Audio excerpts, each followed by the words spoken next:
Let's see. Let's see it. Are the things working? Outputs are pushing. Roll call. Let's see the roll call.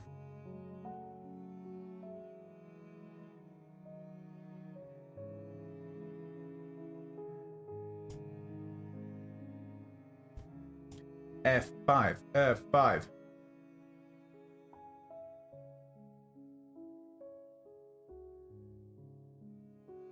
Excellent. Okay.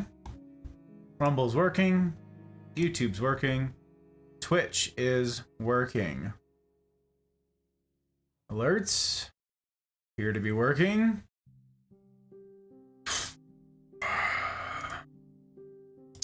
Rules for stream ready to go.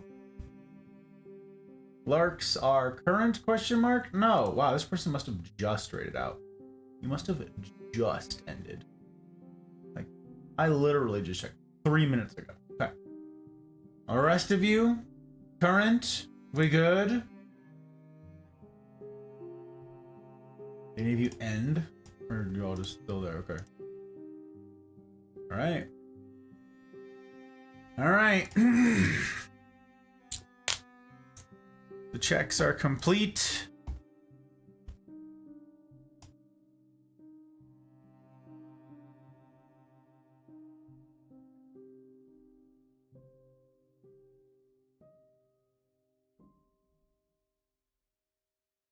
Okay. Good news. That's good.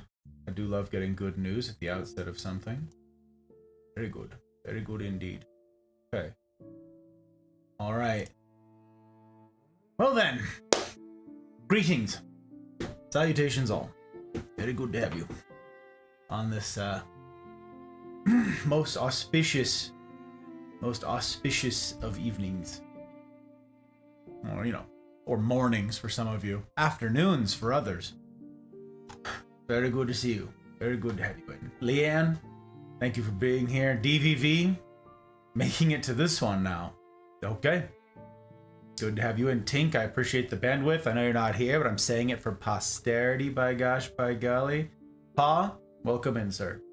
Welcome, welcome. Very glad to have you. Very glad to have you. Mel, good to have you as well. Welcome in. Wild, hello, hello. Crisp, you got a haircut. Yes, every 2 or 3 weeks, Crisp, I got to do a haircut. So me and the hot bride did this yesterday? Yeah, yesterday. I think so. I got them all cut. Yeah, every time, Mel, every time I have to fight saying that. I have to resist the urge to answer that question the way my dad would have. So, yep. It's good to see you, sir. Thank you for calling out the people, Mel. I appreciate you very much. Means a heck of a lot. Got more than one haircut. Yes, indeed. Home in Georgia. Oh my gosh, that's crazy, Thump. Good to have you. And it's good to have you stateside. Very fun. Jack, welcome, my friend. From Tush time zones to you, sir. Guts, welcome. Welcome, welcome. CJ number 2, hello. Goose, welcome, my friend. Welcome, welcome, brother. Chrysalis, good to see you. I appreciate the bandwidth. It means a heck of a lot. I know a bunch of you guys are busy. There's a bunch of folks out there that are streaming. A bunch of folks who are working. And a handful of you have honored me in a very specific way with this series. You have DM'd me in various wordings. The particular wording varies, but the spirit is, this series is important, Gus. I can't go through it tonight. I'm at work. I have the kids. I have the whatever. I will be going through it tomorrow. I will be going through it Sunday.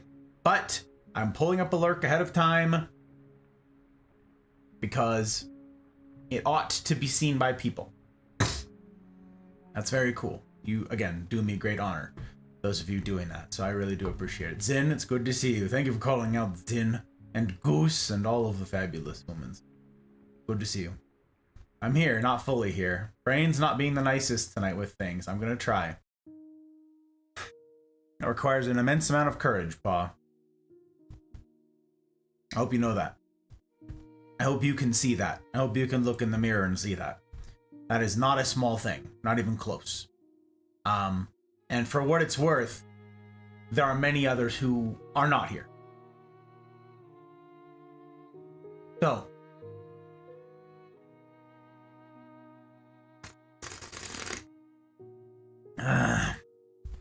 Mel's too fast. She is. She's awfully fast. She's like, oh lightning keys. That's what lightning keys. Okay, where is my more? Oh, there it is. There it is. Yeah, yesterday? Oh, thanks, babe. I appreciate you. That was yesterday we did the haircut. Okay, okay. How did I miss that? Where was that? Why didn't that push? Do I have? I wonder why that didn't.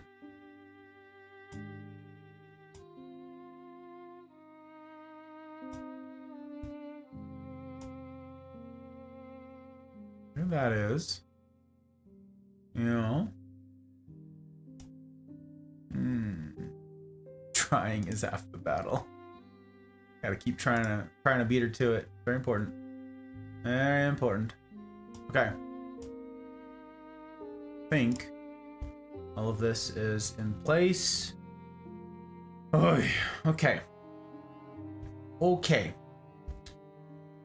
Well, it's very good to have you guys in. As I said, it's no small thing to have you here. I have as yet not closed the gate, not closed the spillway, whatever, to raids and all of that. It's not follower only chat yet.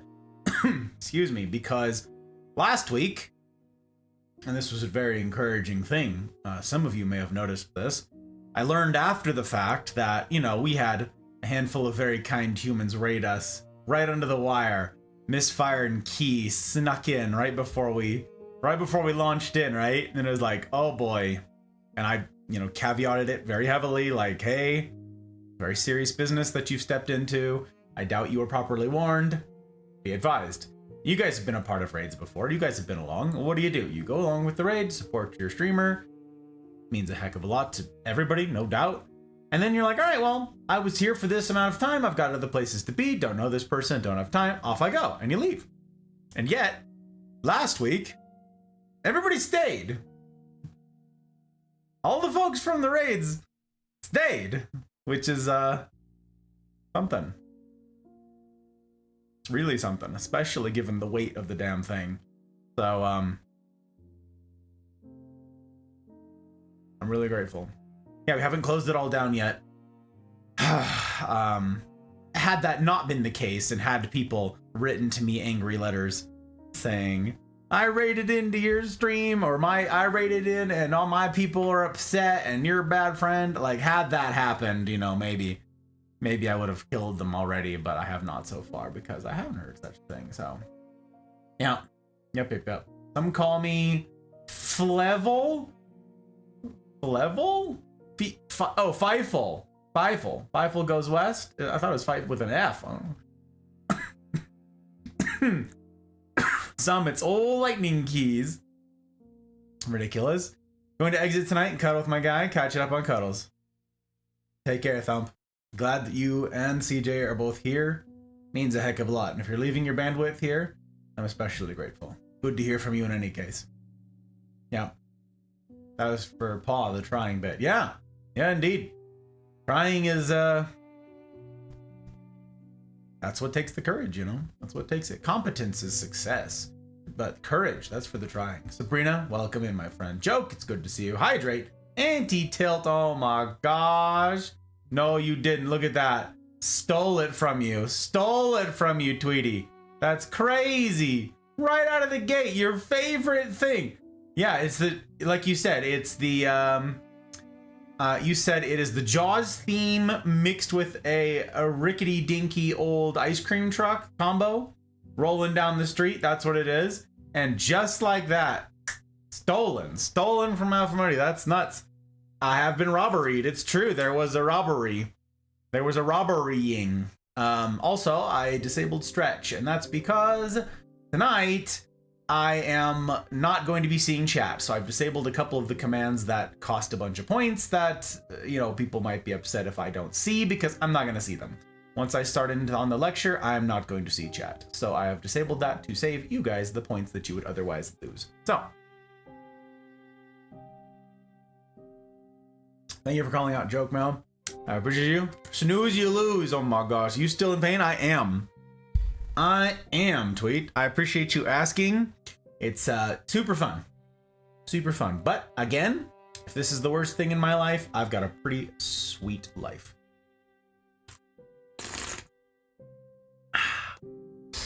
Okay. Okay.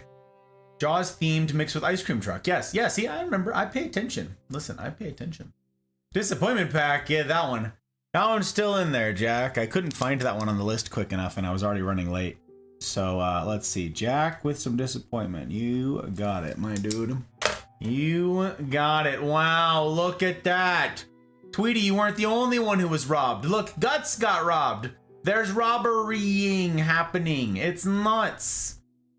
It's nuts. Okay, well, as long as you self-care sometimes, that's important to want. And I appreciate it, my friend. Yes, I do. Self-care. Like I said, I wish I could get less sleep so I could work more. I love my work. I love you guys enough to be working as much as I am, and I wish I could work more. So, self-care looks like doing all the things required to keep doing this. So yeah, that involves drinking water, getting enough sleep, working out, all the things. Yes, eating healthy, eating the cleanest I have in a long time, so. Long time. But, hey what, Sabrina? Hey what? Hey what? Who go there? That was the real disappointment. So you got what you were after, Guts. That's what you're saying? You got what you were after. Must be the purge out here. Dang, I know. Stuff robberying. All the robberying. Has time to disable commands, but not distribute points. Yeah, one would just take me an entire day. The other one took me literally 10 seconds or so. Yeah. Mm-hmm. Mm-hmm. Come at me, bro. Who's number one on the leaderboard? I'm curious. Type in leaderboard. Hey, look. Joke knows the thing. There you go. There you go. And yep, top points. See, all those things. It's true. Is true. We love short fixes. It's true. Excuses. Yeah, well, you mean reasons. You mean reasons. Did make it to the end. Although I lost track of time. To the end of...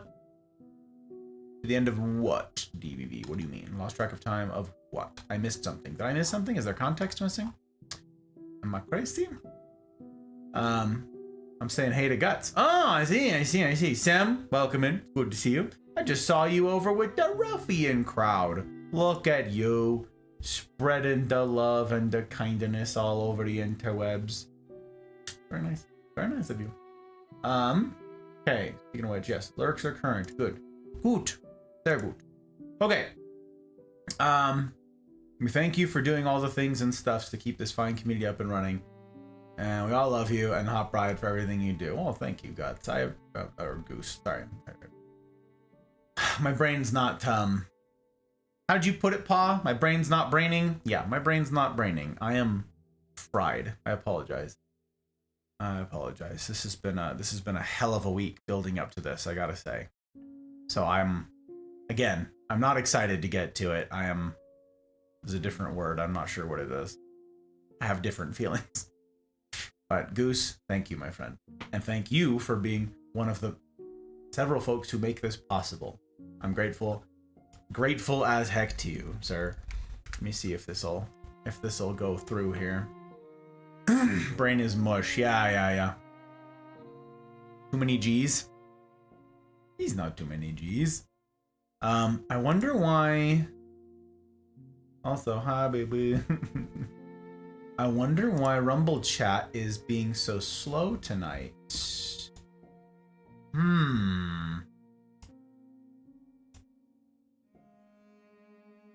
I think I somehow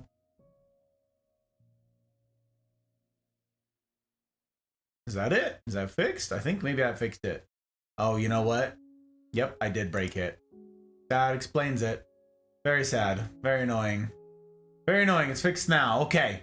Sorry. I broke chat. I'm very bad. I'm very bad at stuff and things. Technology is, you know, my Achilles. My Achilles. Words. Sorry, day was trash. Oh, had plans, but since first plan happened well. Oh, okay. I'm home all day now, so attending this I shall be. Oh, gotcha. Okay. Well, I'm glad to be here as some sort of consolation. I hope that it can make up for the stuff you didn't get to do, my friend. It won't. This is not going to be any sort of fun, any sort of plans. I mean, it will be important and it will be useful and it will be beneficial, but I don't know that anybody would would accuse me of tonight being fun. So I'm glad to have you, no matter what. We're Marines, brother. Do our brains ever really brain well? I was trying to think of a snarky comeback, but my brain no brain. So test? Yeah, I fixed it. Thank you, babe. I appreciate you testing it. Yeah, look, there you go. Rumble chat. Okay, so you guys follow on Rumble, subscribe on YouTube, follow on Twitch, whatever.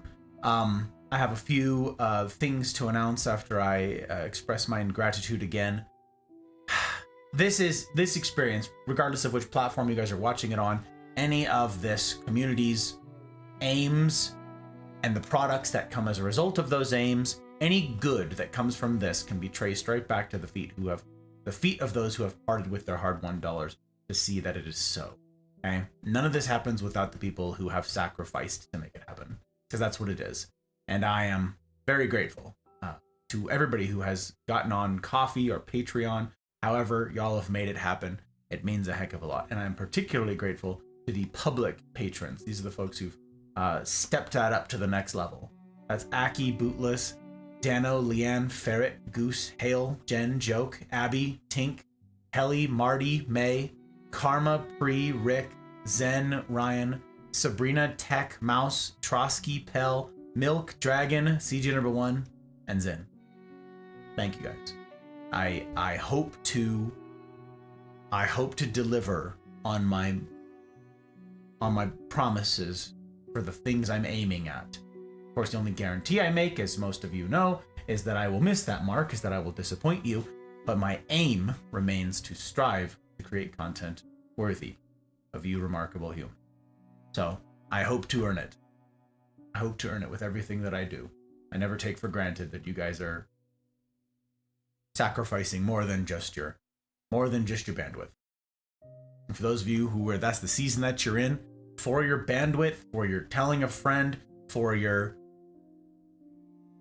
guiding raids, earning enough channel points on someone else's channel to guide the raid over, to partaking in the Mafia community, for living this, the best gift that you could give me.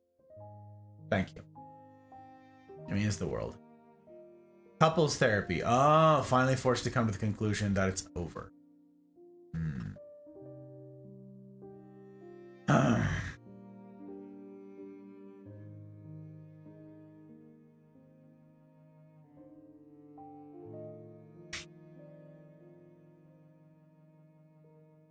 I haven't had the privilege of knowing you very long yet, sir. But, that's no small thing. That's no small thing. I'm glad that you're here. Regardless of all the stuff and all the things. I'm glad that you're here. Ski, it's good to see you, my friend. Good to see you indeed. Glad that you're here. Again, I say this each Friday, you guys, but it's not lost on me. The caliber of human it speaks to, for y'all being here. Quite something. Quite something. It's...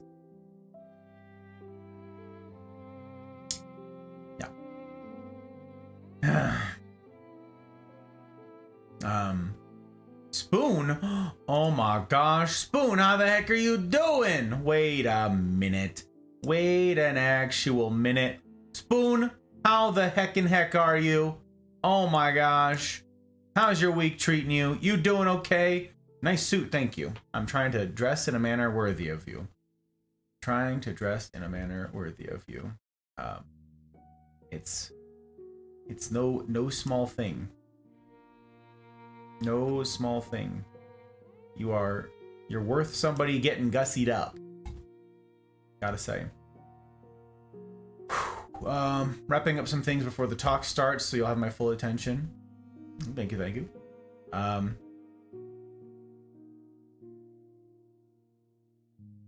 Sometimes a chapter ends in incredibly unsatisfying and brutal ways. Still we persist. Indeed, Ski. Indeed. That's not a small thing. Persisting. That's not something I take for granted at all, is persisting. You talk like I've met you before? Oh, sorry, that punctuation is bad. And I'm good, how are you? I have met you before. What do you mean? You've been here before. Yes. Yes.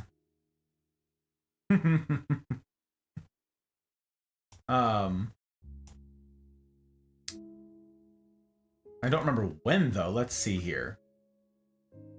I'll cheat. I'm gonna cheat and go back and look. Last year. Last year. Wow. Yep. Look at that. Look at that.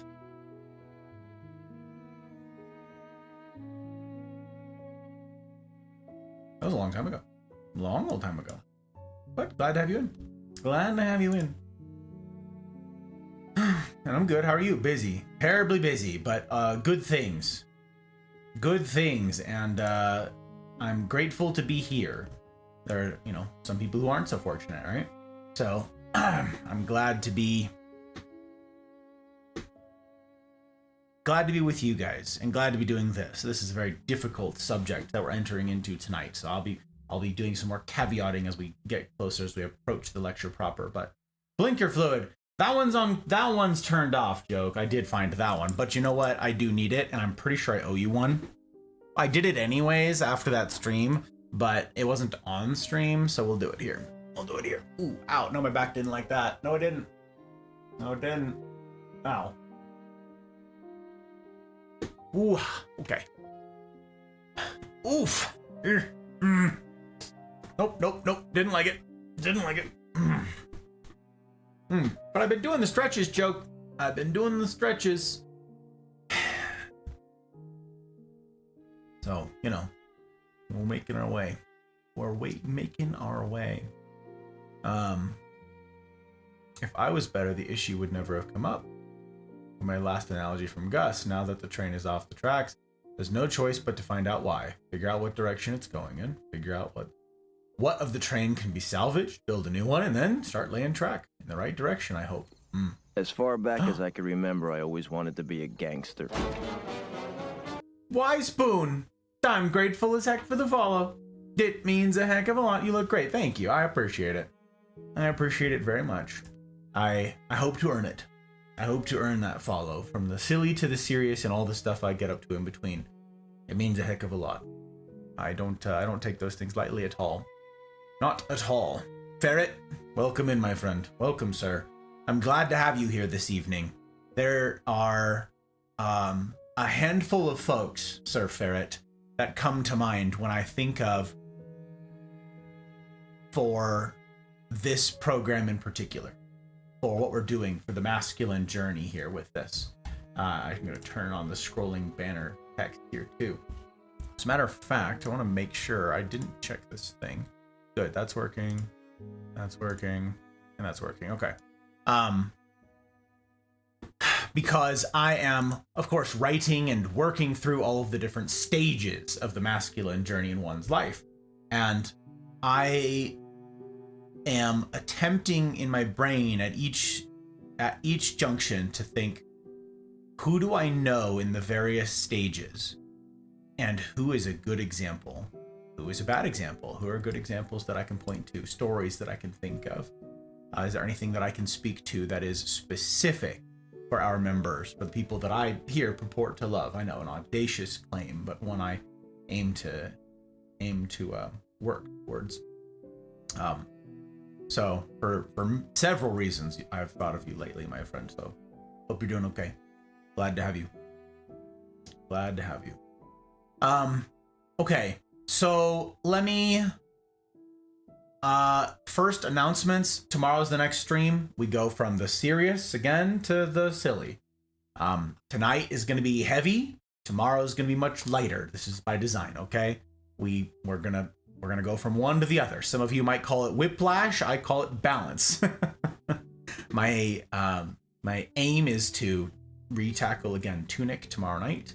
And I don't know how close we are to the end of the game, but I feel like we've been doing a really good job. So I don't know, maybe 2 more streams. So maybe later this week we'll actually finish it, or later this next week here we'll actually finish it. I'm hopeful. I don't know. I'm not gonna, hold my breath, but I'll cross my fingers. So yes, that's tomorrow night. Now there's an important thing. The reason I bring it up, there's an important thing that's happening tomorrow night. For those of you who haven't heard, or for those of you who forgot, and I wouldn't blame you in the slightest. It's been a couple weeks now since I've announced such the thing. Tomorrow night is the first of a very special sequence of things. Because as of Sunday, this upcoming Sunday, as in 2 days from now, less than 48 hours from now, it'll be Monday for you future folk out there. I will be having the first in the now deluge, the regular upload schedule for Rumble and YouTube long-form videos. Not streams, actual edits, ready to go. They're scheduled already, okay? And they're gonna go live on Sunday. You can pick your platform of how you're gonna go seize them. But yeah, Sunday.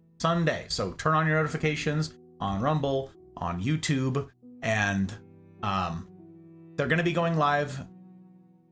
Well, you'll see them, and I'll put out an announcement on Sunday. I will try to put out an announcement in the Discord. So the most important thing that you can do, the best way to keep up to date with all the stuff and the things, is to join the community Discord. That's where I was going with that. Sorry, brain still no brain. Join the Discord, and get your notifications, find out what's happening and when. Sunday is a non-stream day for me, so my aim is to not ping you guys very often, but for kicking this off and establishing the schedule, I'll make an exception, okay? I'm going to put out an announcement in the Discord and saying, hey, here's the new schedule, here's what you can expect, here's where you can find the stuff. I'm very excited that the new rollouts begin soon. Now, the important thing for you all here live is that tomorrow night, I will be doing a sneak peek for you, okay? It doesn't go live on those platforms until Sunday. But for you who are here live, tomorrow night, round this time, the beginning of stream, okay, I'm going to do a screen grab and I'm going to share with you the first edit that's going to be rolled out, okay? I get to show you that. You guys who are here, who make the time, make the sacrifice to be here live, when it's an inflexible time schedule, right? I'm always here, 8 p.m. Pacific. You can add the other things to your watch later list on YouTube, but for you guys who have made the time and the sacrifice to be here for live, you guys get early access tomorrow. So I will be premiering that video right here on Rumble, on YouTube, on Twitch, wherever it is you're watching live. You're gonna get to see it a couple hours early, okay? That's the way it's gonna be. The rest of the world can get it the next day when it goes live. But you guys being here, I want it to be special for you, okay?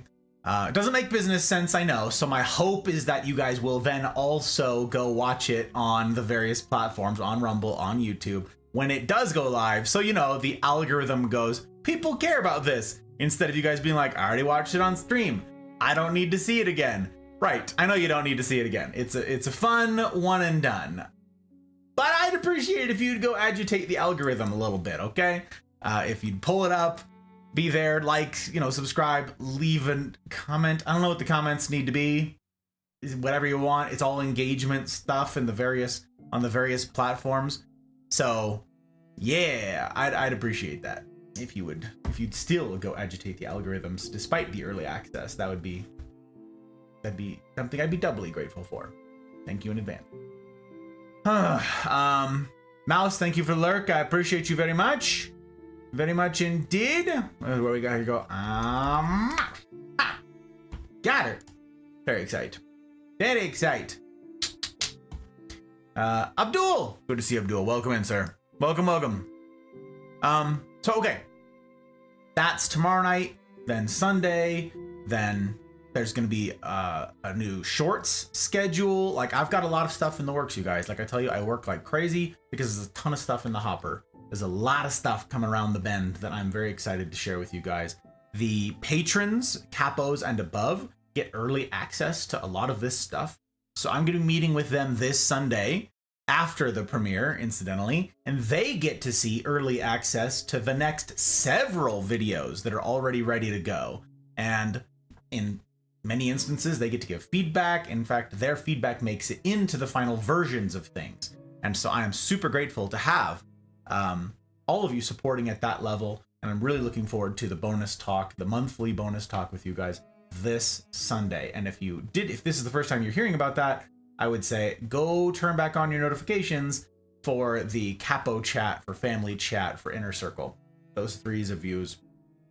Go make sure you're not missing out on the announcements for such things. And also, you guys get to vote at those levels. They get to vote on the next games that we tackle and in what order. So go vote if you haven't already. I'm grateful to those of you who have. We're already lining up. It's already taken shape. There's already, it's pretty close, but it's already taken shape. There's a front runner for what's going to come after Tunic, unless something changes. So really excited to unveil that to you guys as well. I'm already lined up. I've already got the games in my mind, and I'm excited. So we'll see. Guess I should get out of bed. You could, Sabrina. You could. It's an option. It's an option. Okay. I think that's all the stuff. I think that's all the things. Fair warning, before I shut things down here, if you're new around these parts, my encouragement to you is do not jump into this series for the first time tonight. If you want to support this program, you want to support this endeavor, you want to support what we're doing here, leave the tab open so you know you still count as a viewer so that we get recommended in front of more people who might benefit from it, like all of that, okay? So leave a tab open, mute it, and then go on to Rumble, links in the usual places, go to YouTube, again, links, go to Twitch, VOD, whatever, like wherever, okay? Go back 2 weeks and watch the talk from 2 weeks ago that we kicked off this whole thing with. Again, tonight, per the title on the stream, this is night 3 of the masculine journey. I cannot strongly enough encourage you to go check out nights 1 and 2. Night 1 will preempt night 2. Night 2, we're teeing up for night 3. This is not haphazard. These are in order, okay? And we're building off of a foundation. So my hope is that you will take seriously and heed my words that it's important to go in order here. These are the stages of the masculine journey as we grow from a boy to man to an old man and all the way. So there's a progression here, okay? And to understand one is to understand the progression. So you gotta do that. That way also you can, watch me on 1.5 times speed or 1.25 times speed, and you can catch up a little faster.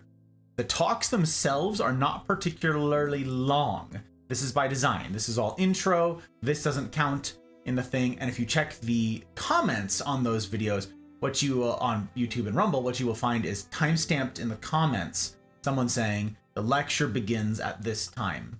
If you want to jump straight to the lecture, you can.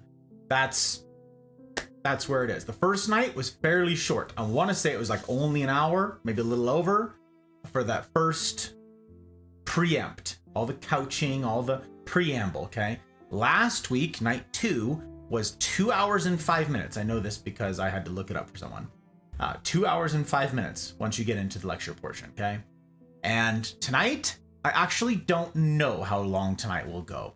And that's because I have way too much material. Way too much material. So what I'm going to do is say, F it, we'll do it live. I'm going to try to find a natural spot, a natural pause, and see how late it is. See how far we've gone in, because I do not want to lecture for 4 hours straight. And that's not because I can't or because I haven't set precedent for that. Obviously I have. It's because tonight's going to be heavy. Tonight's going to be a lot. And I don't want, if I don't have to do all of it tonight. I'd like to break this up between tonight and the next talk. That said, looking at a calendar now, okay, next Friday, I will not be here. I will be out of state starting on Thursday the 27th. Okay, I will be traveling, going and seeing family for the 27th, 28th, 1st. Like, I won't be around. So this next streams on the 28th and the 1st are canceled. Okay, they're not going to be scheduled any of the places. I will put out an announcement in the Discord. I do not like canceling my streams. It's rare that I do, but I will not be around for those ones. So that said, the Ranger is a lot. Now, to my mind, this stage of the Ranger that we're going to be talking about tonight is, I don't know. I'm sure that like the authors would disagree with me of all the books that I've researched for this in saying this, but I would say this is the most important stage. There's so much ground to cover, and I don't want to do it a disservice. I take this stage incredibly seriously because it is also the stage that, when handled poorly, because of it being handled poorly, affects most of our number here in the Mafia community, okay? Just from demographics, I know this to be true. I want to give it the time that it needs to breathe. Now, I do this especially because I had one of my mentors recently tell me, Gus, slow down. When I was talking to them about this process, and I was like, I'm going to do this and this and this. They're breathe, slow down. It's important stuff. It needs time. Okay, trying to heed that counsel. I did not want to split up this talk between the trip or with the trip in the middle, but that's the way that if it gets split, it gets split. That's going to be continued then on the 7th. March 7th would be the continuation of this series, okay? If you want a place to discuss these things, I will be doing my level best to not offer really any sort of counsel this week for the CNRs. I would very much like instead to just let you guys process. I need to do as little talking as possible. I'm going to try to be very clear with my words and ideas here tonight. I've put so much time into trying to express these thoughts as clearly and as capably as I can so that they won't require clarification later. Okay, this is a mistake of mine that I've made in the past where people have a whole bunch of questions that are due to my lack of clarification. So here I've gone through steps that I don't prefer to make my thoughts more precise, okay? That's what I'm going to be doing. So to that end, I've scripted quite a lot of this. I've got a lot of quotes that I'll be drawing from, a lot of what the various authors from this raft of books that I've researched for this subject, I will be pulling from heavily. So I want to make myself pretty clear tonight, such that Wednesday, you get the floor, not me.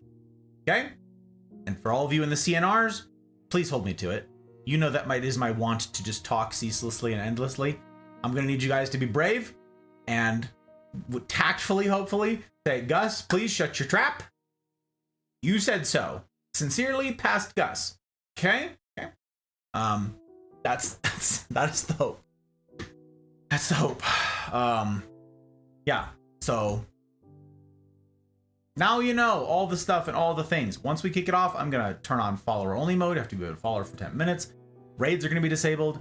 And I hope that you guys will help me in welcoming in the new joins that I don't get to see, so that people don't feel neglected or ignored as I hold forth with the lecture.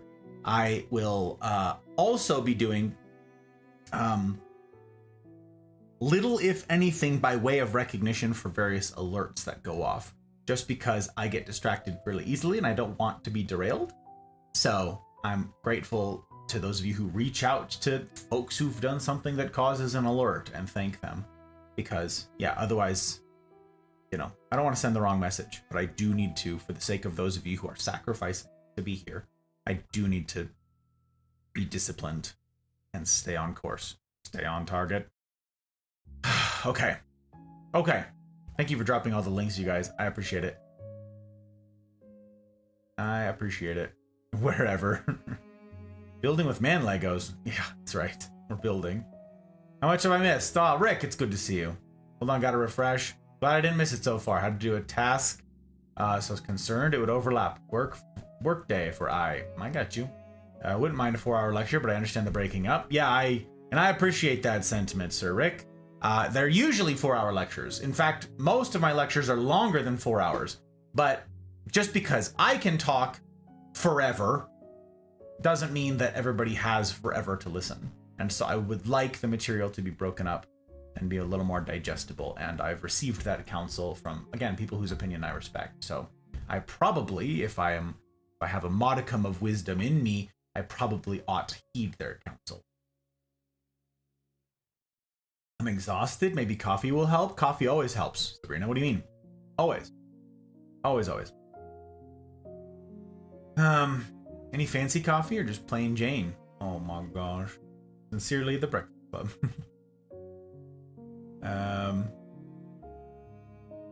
Hate to, I might have to try to get to sleep. May the talk go well. Thank you, Pa. I hope that you will. Here's an encouragement to you, Pa, and others, okay?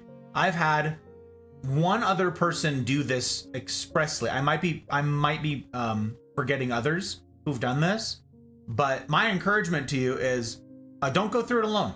When you do catch up on the VOD after the fact, do it with people. Do it with the company of friends. Do a watch party. Do it with your crew. Do it with whomever. Seek company whilst going through it. Don't do it solo. There's somebody in, I'm not going to out the people, but there's at least one person with one crew who said, hey, can we go through this together? I missed it and I might have questions. Solid question. So all of you out there to whom such a thing could apply, don't do it alone. None of this is meant to be done alone, okay? This is all not only better, but in many cases required to do in community. Can't say it enough. I'm a broken record, I know. But thank you for your bandwidth, Pa. We'll talk soon.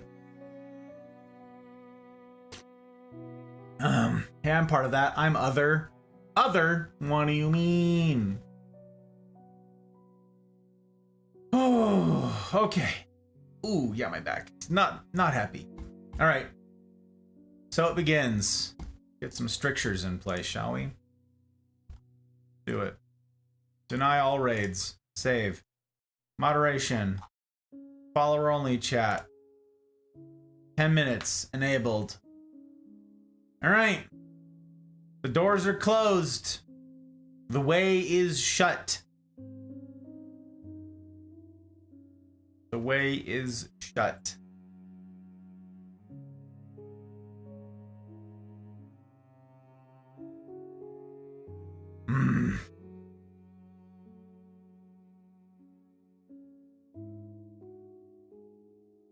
Timestamp us.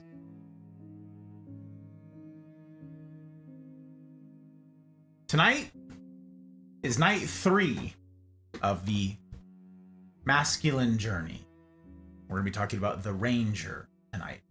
And for those of you curious about the title for it, this stage of a boy developing into a man has been called a handful of different things by a bunch of different authors, okay? Some, if you're familiar with such works, if you're familiar with books that go through such things, you may have heard it called something different, okay?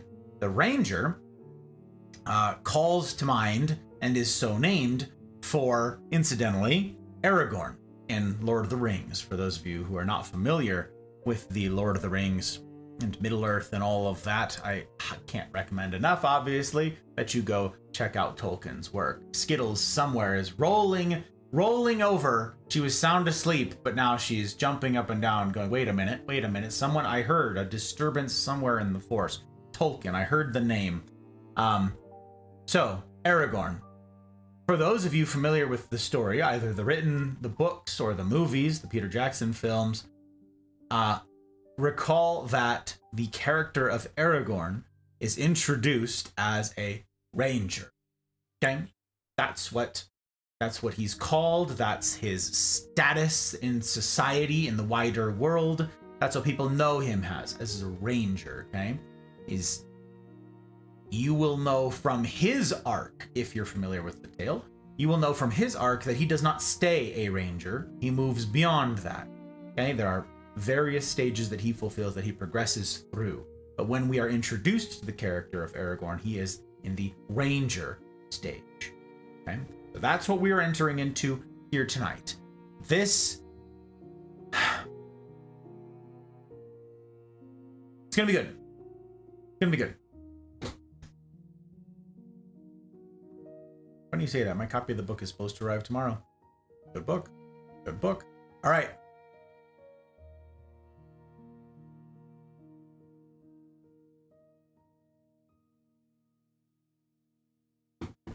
What do women want?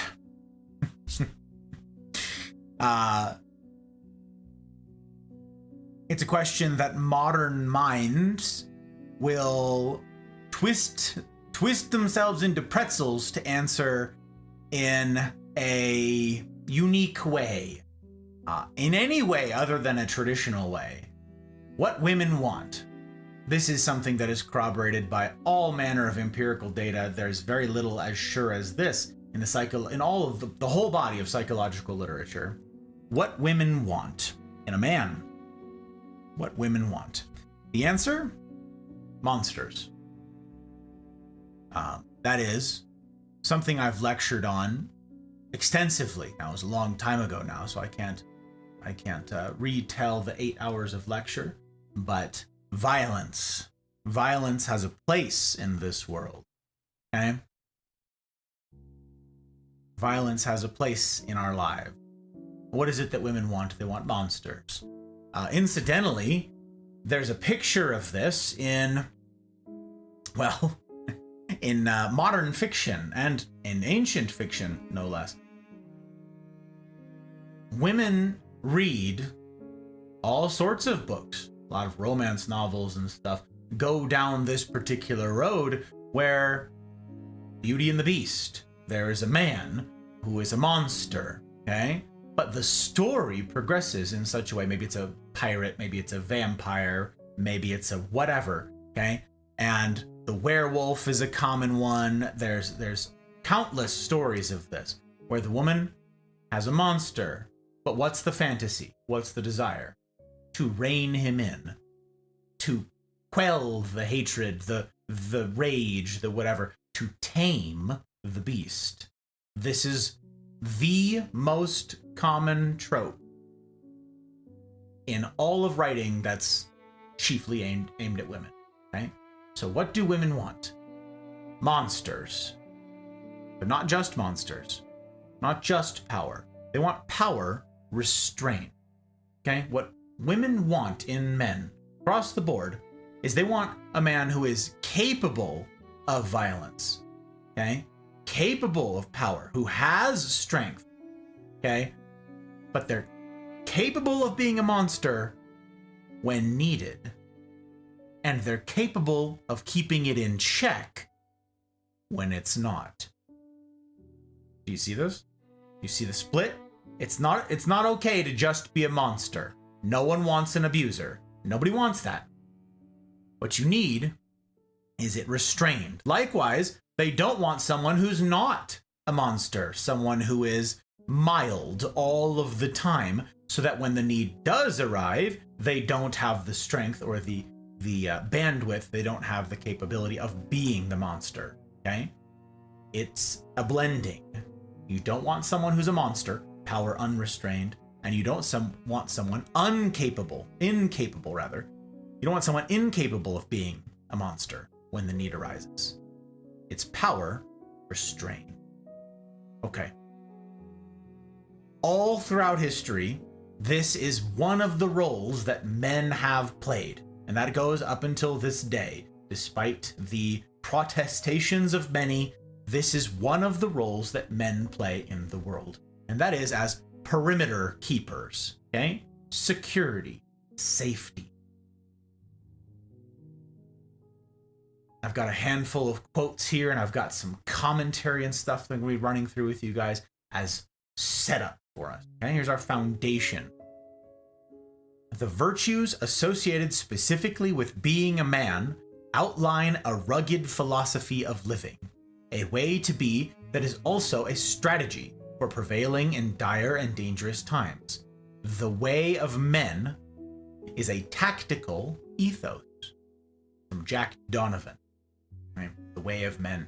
The way of men is a tactical ethos. What does that mean?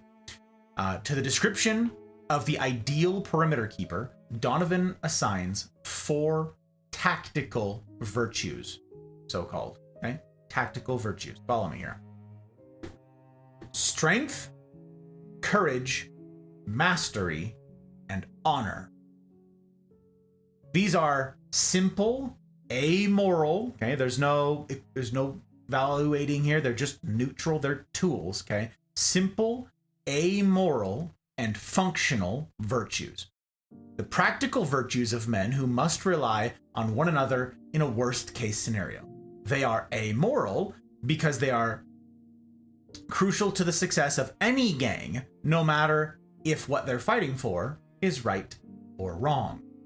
Strength, courage, mastery, and honor are the attributes needed in a team of Navy SEALs, just as much as in a family of the mafia.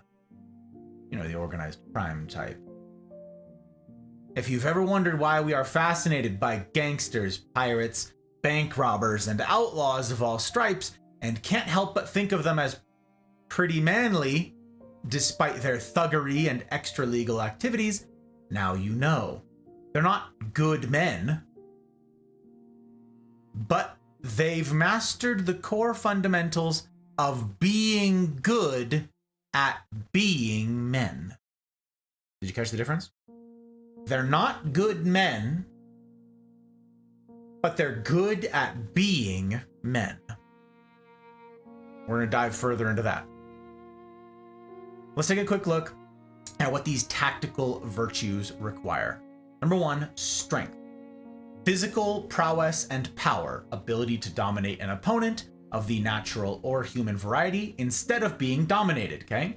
And to stand fast and immovable when pushed. That's strength. Pretty straightforward, right? Courage, number 2. The spirit, the will, the discipline to engage and employ one's strength when inwardly tempted to shrink from it. Okay, to run, to hide. This is recognition of danger, of harm, of risk, and acting in the face of it anyway, okay? There are higher forms of courage. We'll get to this, okay?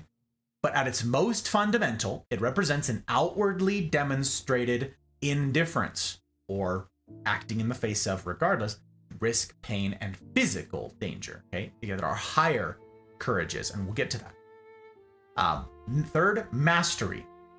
Skill and adeptness in using the techniques and technology employed in hunting and fighting. A deft understanding of knowledge that saves lives and furthers the interests of your group. Okay? We're looking at a historical look at the landscape of men, okay? And finally, honor. Traditional honor is not the same as integrity, living up to your own personal standards. Traditional honor is reputation for strength, courage, and mastery. Our first 3, as judged by other men. Okay, don't miss this. Honorable men care about being manly, knowing that each individual member's prowess in the tactical virtues bolsters the strength and reputation of the gang as a whole, and thus deters attack from rival gangs, tribes, groups, nations, whatever. Dishonorable men, on the other hand, evince indifference or hostility to the standards, weakening the group and leaving it more vulnerable. Okay? Honor is your measure of the first 3 virtues as determined by others.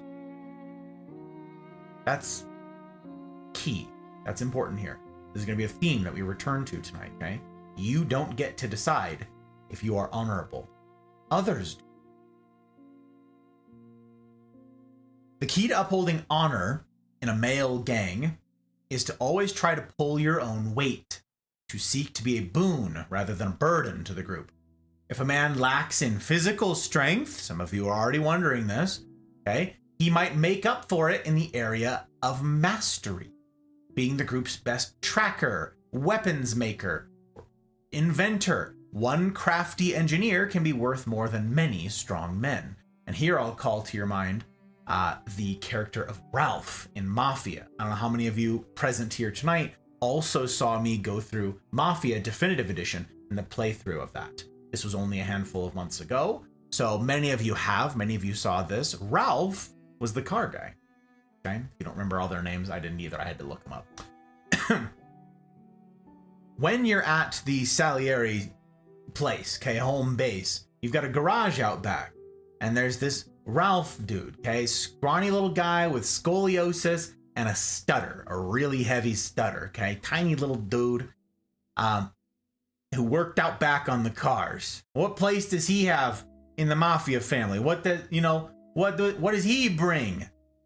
He's this scrawny little dude, no muscle. He wasn't muscle. No, in no ways was he the muscle of the family, right?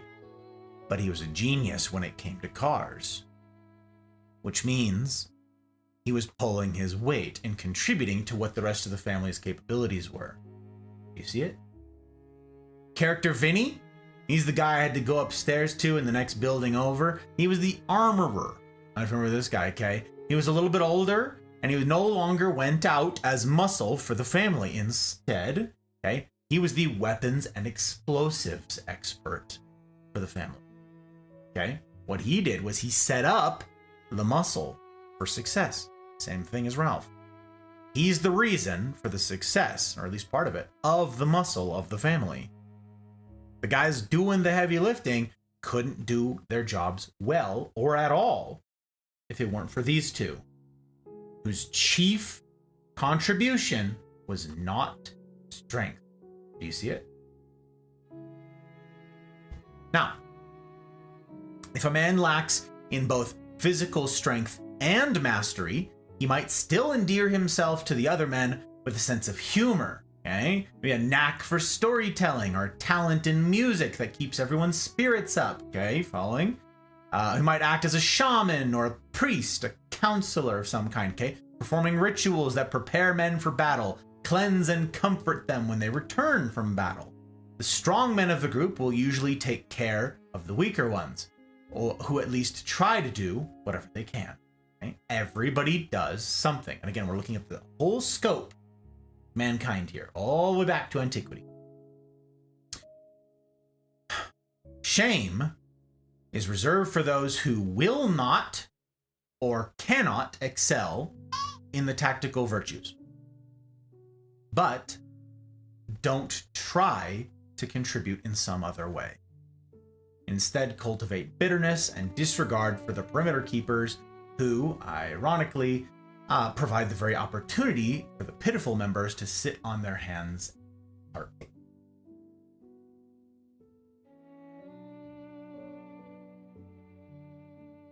Back to Jack Donovan here. Strength, courage, mastery, and honor are the alpha virtues of men all over the world.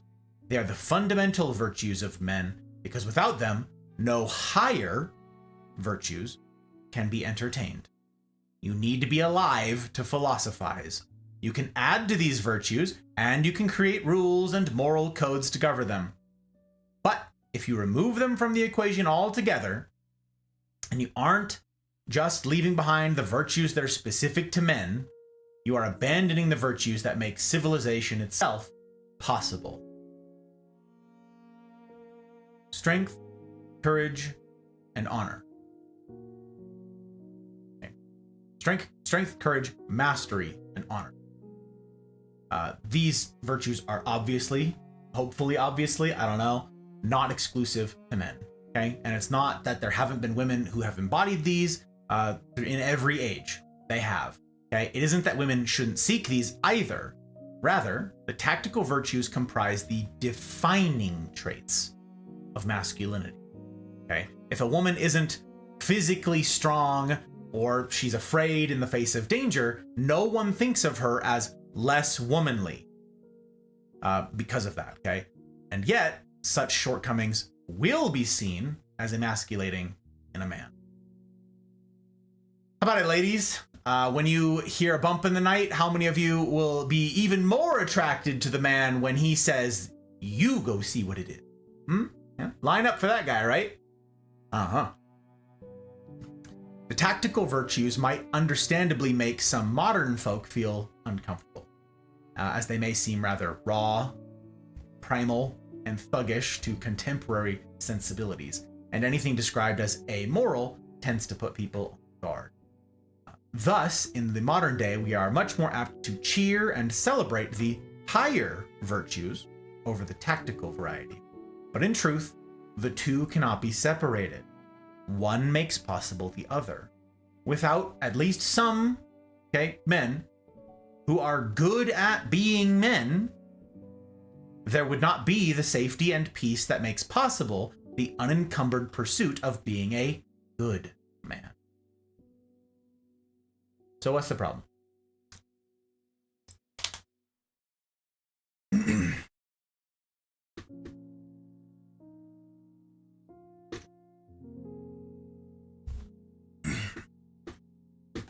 So what's the problem? The problem is that today the very notion of masculinity is condemned wholesale as toxic. That being good at being a man, the very phrasing I know has ruffled feathers already. And that's not my aim at all. Fascinating. And then we wonder, having thus condemned it wholesale, where have all the men gone? Again, questions that I've been asked by no small number of ladies. With our modern sensibilities, for instance, we decry as brutes all who would use violence for any reason. And since the very use of violence is contemptible, we don't learn how to be dangerous, a force to be reckoned with. So when we fall victim to the predations of others, we decry the perpetrators brutes and blame who? Society. For allowing such brutes to exist and operate.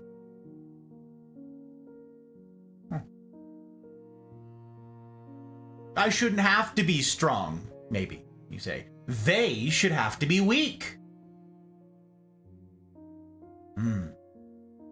In particular, we in the West love, with our modern sensibilities, to blame the tools these brutes use when preying on people. Easy. Get rid of the guns, and the problem solved. No regular, normal person will ever need a gun. We say that guns are the problem, and thus ban guns. See Australia, Canada, the UK, China, most of the EU, okay? We are then puzzled, positively flabbergasted, when violent crime statistics don't go down at all. Instead, just shifting from gun violence to knife violence. And if you want to know where that road leads, I invite you to look at the UK right now, okay? Where they are right now, as of me speaking these words and recording on this night, literally implementing gun control laws. Oh no, sorry, not gun control laws, knife control laws. They've already got gun control laws. Knife control laws. Yes. Okay. Bullshit, Gus. I know, I can already hear it. Bullshit. No. The knives used in these attacks are special knives, Gus. You're missing it. No. They're like switchblades and stuff. Okay? No regular person ever needs such knives. Banning them is perfectly acceptable. Yeah, that's not the type of knife most commonly used in these crimes. It's not. It's kitchen knives. But let me LeVar Burton here real fast, okay, and say, you don't have to take my word for it. Literally just Google this, okay, for the knife laws. It's all ongoing, again, as I said, at the time of this recording right now. You will find articles that were literally posted within the last 48 hours about this very thing. You don't believe me?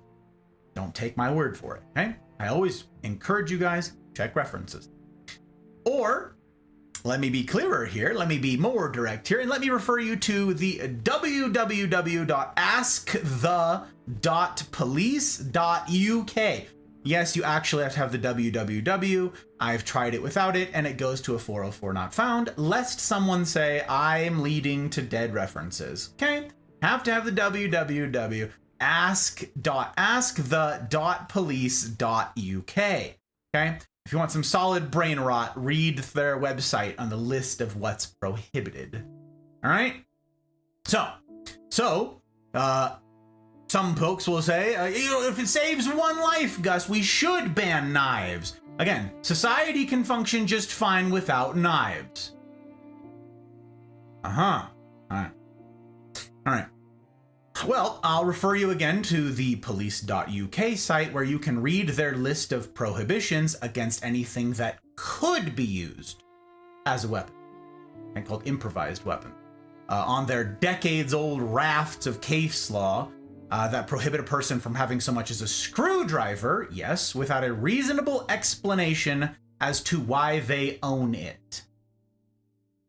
And then you can look up the cases where Brits have had their weapons caches confiscated. Weapons caches. Oh, and here I'm going to read verbatim, incidentally, from their actual list of prohibited terms, okay? Prohibited items. Screwdrivers, hammers and nails, ropes and chains, alcohol, liquids that are not drinks, such as oils, perfumes, lighter refills, and cleaning products, full-length umbrellas, and crash helmets.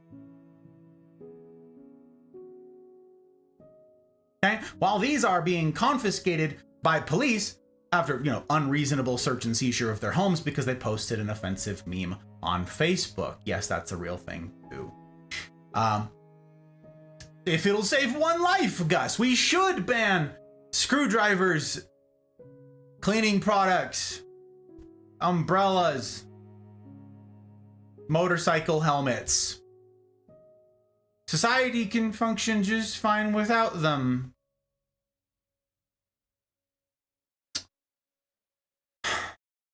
And if you insist on fighting me on the weapons thing, I refer you to China and the so-called revenge against society attacks. For the unfamiliar, revenge against society attacks are these incredible things, okay? They are most commonly seen in this crazy, again, you can find this really easily, ongoing spree of car violence being perpetrated, where someone in a car just plows into a crowd of people, killing dozens at a time. Dozens and dozens at a time.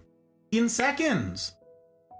Oh, and that's in addition to the crazy knife crime statistics that China has. The crazy. Again, I will refer you to go look up these things for yourself if you're unfamiliar. If it'll save one life, guys, we should ban cars. Society can function just fine.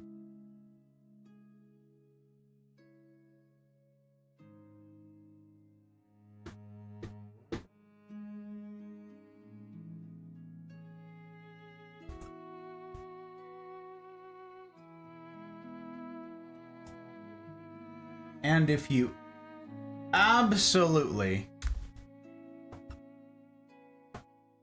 insist on fighting me on this, I've just dropped something in the Not Safe for Gus channel, okay? That you can peruse at your leisure.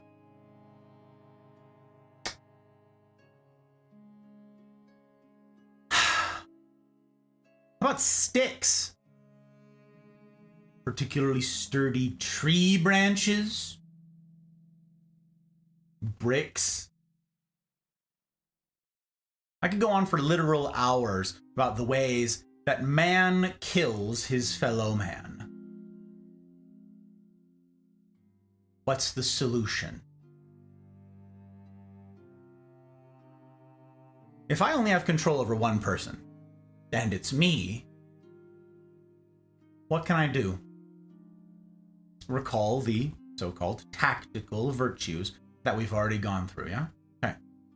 Traditional honor, in the sense as it was defined here, is a reputation for strength, courage, and mastery, the other three virtues, as judged by other men. Okay? As judged by other men. There's more than one way to skin a cat.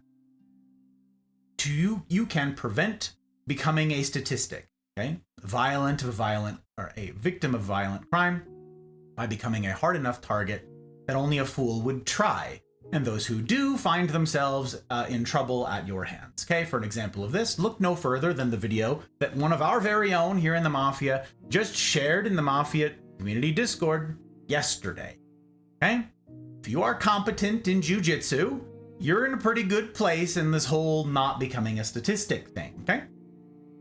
But say you've been dealt a different hand in life, okay? In fact, you're in a wheelchair. Actually, let's make it a little less dramatic, right? A little less dramatic. Say you've got an old injury and your back or knee or shoulder, whatever, okay? Or maybe you're just old and you can't handle training in a martial art these days, okay? So you can't do jiu-jitsu for whatever reason. Which of the other tactical virtues can you employ to achieve the same result? Maybe learn to practice situational awareness while you're out and about, such that you don't end up in dangerous situations to begin with, okay? Know your surroundings and all of that, something I've lectured on before. Important stuff, very important stuff. Situational awareness, can't say enough good things about it. Head on a swivel, okay? Might you perhaps make use of mechanical advantage and train with a firearm yourself? Get a concealed carry permit here in the States, okay? And train to work under the pressure that a situation that requires it might need. No? Okay.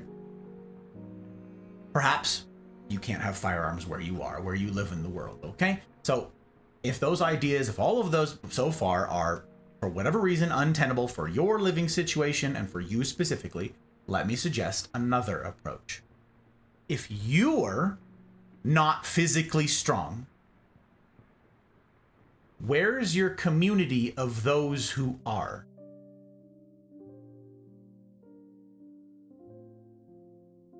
Remember, you don't have to be the most physically imposing man in the group. I don't myself fit that bill these days, I'm afraid. I used to, less so now. My job does not demand that I do this nonstop anymore. But once upon a time it did. You don't have to be the most physically imposing man in the group, okay? You don't have to be. But know some people who are. Say you are physically strong though, all right? Say you are physically strong, yeah? But you're not particularly clever, masterful. Where's your community of men who are? Don't lose the plot here. In order to be accepted into the group, you have to pull your own weight, whatever that looks like. And here's the rub. Back to the definition of honor here. Here's the rub. You don't get to decide if what you bring to the table is enough.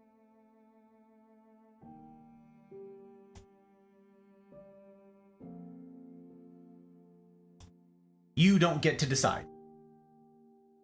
You can gripe all you want about how you're undervalued and underappreciated, but you are not the arbiter of value here. Other men are. You don't just get to be part of the group 'cause you wanna be. Other men will decide.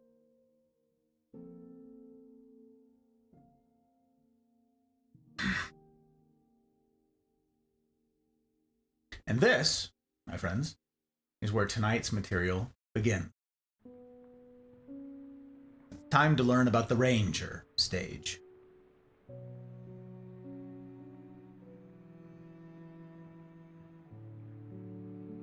This stage begins around early adolescence, where we left off last week, 12, 13 years old, and runs into about the mid-20s.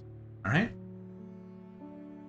And here's an important note before we continue on with either this talk or this series, okay? It's an important thing to know for all of them going forward here.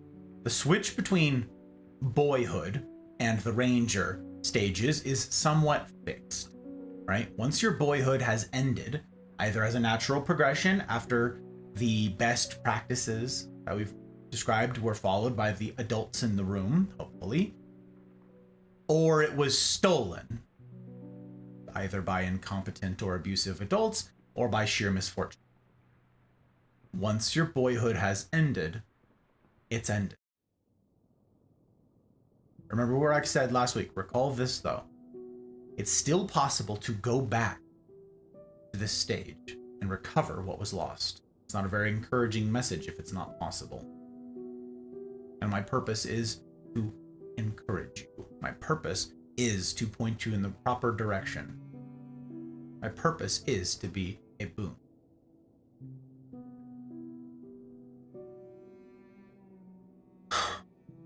It's still possible to learn the things we talked about last week, to learn that you have worth, that you have value, and that there are people in this world, and indeed in this community, capable of loving you as you are. But it won't be free. It won't come automatically, as it ought to have when you were a boy. It won't be without setbacks and heartache and doubt. Even still, it is worth pursuing this kind of healing. And community, with those who understand and value all of this, is the only place that such healing can occur. But that's not what we're talking about tonight. Tonight's focus is on what comes after boyhood. It's important to understand at the outset here that with the exception of the transition from boyhood to the ranger, the stages are not fixed. From here on out, these stages overlap. Okay? Yes, they go in an ordered progression here, but there's overlap. It's not as simple as one concludes, the next begins. Okay? There's overlap in these.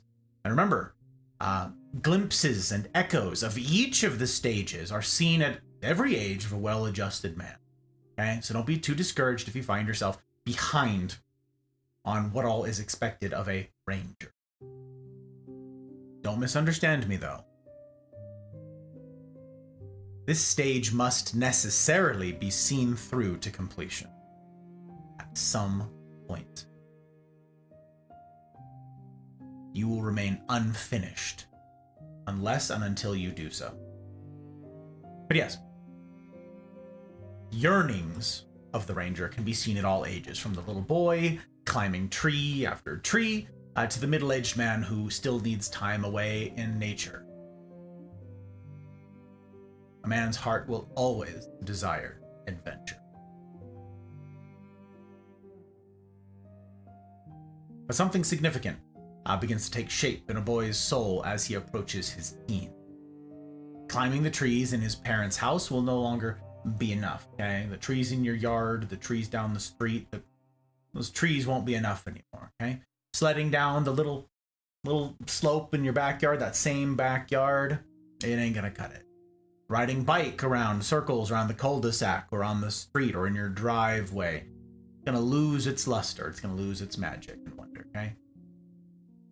So, from the way of the wild heart, something inside tells him that he needs to prove himself, needs to be tested. He wants to learn how to do things, how to drive a car, to hunt birds, to build a loft in his room. And now, the question of a man's soul begins to present itself. In nearly everything the boy becoming a young man does. Do I have what it takes?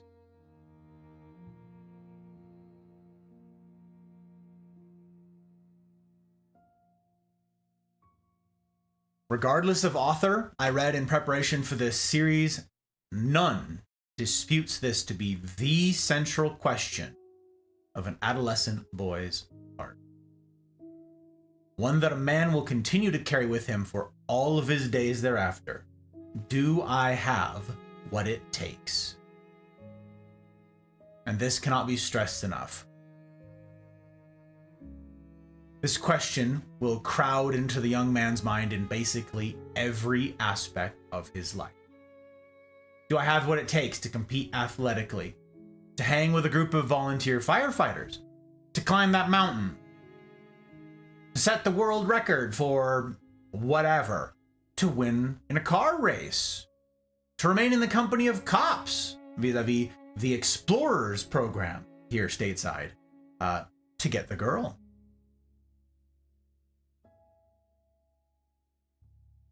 To not get caught when I steal? To hang with a street gang? To kill someone? To prove my commitment to said gang? For better or worse, this question, the question, will fuel almost everything he does. What he chooses to apply to it will largely depend on what his boyhood was like.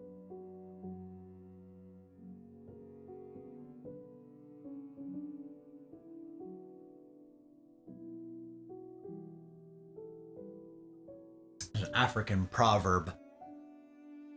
I hear, I forget. I see, I remember. I do, I understand. This is absolutely true for the process of masculine initiation. Men and boys learn by doing. It's certainly true of women as well, but it is essential in the development of the boy. One thing to be told you have what it takes. It's another thing entirely to discover that you do, to prove to yourself that you do, through some trial or test or through just plain hard work. This experience is a kind of revelation, as one of these authors put it, in that it reveals to you what you are made of and writes the lesson on your heart. Masculine initiation is not a spectator sport. It is not something you can glean by watching others. It is something that must be personally entered into by each and every ranger. It is 1 part instruction and 9 parts experience. If you've never done the work yourself to answer the question, do I have what it takes? Then you will forever lack the settled confidence born not of arrogance, but of experience. To progress in the masculine journey, the ranger must know he has what it takes. That's the heart of this whole stage. The ranger must know he has what it takes. And that knowing only comes through experience. It cannot be obtained any other way. And I'm beating a dead horse with this, but it's absolutely critical that this not be missed, that this be understood. There is no other way. You must, through trial and adventure and courageous daring, prove to yourself that you do, in fact, have what it takes. There is no other way.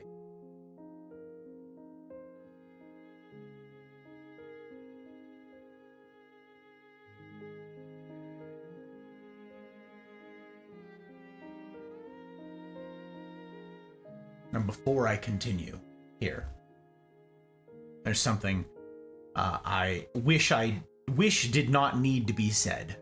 Alas, though I am not reading chat, I am seeing a lot of moving chat.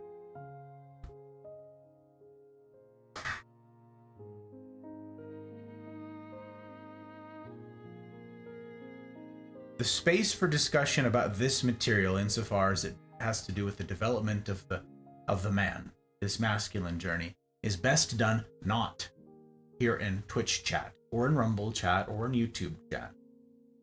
It is best done in the community, the company of people with whom you can have conversation, actual discussion.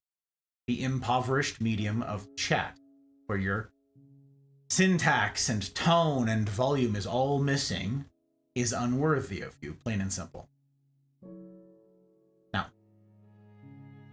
it also ought to be said that if you are using this space for your own venting about something, if you are doing trauma dumping in this space, that is also unbecoming. It's not a place where you're going to get the responses you're after, and at worst, you're disrupting others. Okay? I see some stuff about still, though we are many, many, many minutes past this, I see several things about gun control stuff. If this is your purpose, if your purpose is to sit here and debate these things, this isn't the place for it. This isn't a platform for you, for your thoughts and feelings about whatever. You are disrupting the advancement and the well-being of others for your own selfish purposes. And I am not in the business of censoring people. I'm not in the business of telling people what it is they can and cannot say. But I am in the business of calling it out when someone should be ashamed. Now,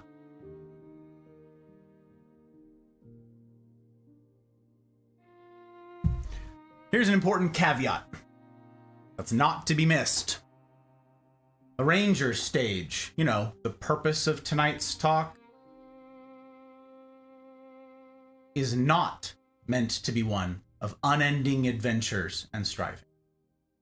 Some people have heard all of the stuff, okay?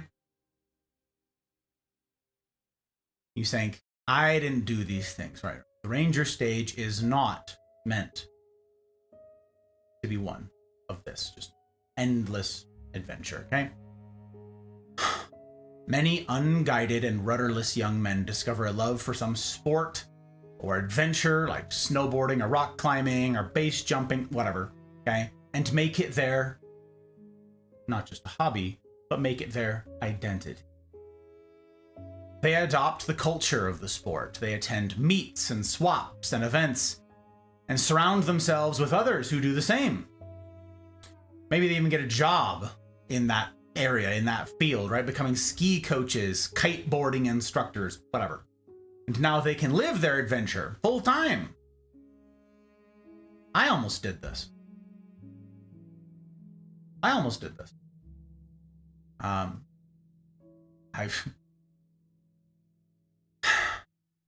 had a bunch of obligations here in the States. I was contracted with the Marines, and I went and spent some time abroad. And I went and stayed in Austria, and I had a frickin' blast. I went snowboarding, a place called Kitzbühel. It's a bowl of the Alps on the Austria side, and it's brilliant. That place is incredible. And I went there with 6 different girls. All of us went down together. We all traveled by train from northern Germany down to Österreich for this. And we got a hostel. The place was really cool. Place was run by Aussies, incidentally. It was Australians in Austria. It was a whole thing. And it was the best. Just constant fresh powder falling from the skies like nuts, like gangbusters snow. It was amazing. And it cost like nothing, okay? I'm used to snowboarding here in the States, where the cost is prohibitively expensive for most people, honestly. Like, snowboarding is not a cheap, or skiing if you prefer, it's not a cheap hobby, okay? It's certainly not a cheap habit. I'll say it that way. But we did not travel there with all of our gear, so we stayed in this hostel, and they did all the rental stuff. It's all in there, okay? So you could get your boots, board, obviously bindings, but not just that, okay? There, they don't have the same sort of health restrictions that we have here in the States. So they are allowed to rent out jackets pants, gloves, goggles, helmets, all that stuff that here in the States you can't rent out because it's unhygienic. So they rent out all that stuff. We didn't have anything. We were super unprepared because, we weren't like traveling to Europe to do this. We were in Europe and then we decided we were going to go do this. All of us who were interested in going snowboarding. So we did.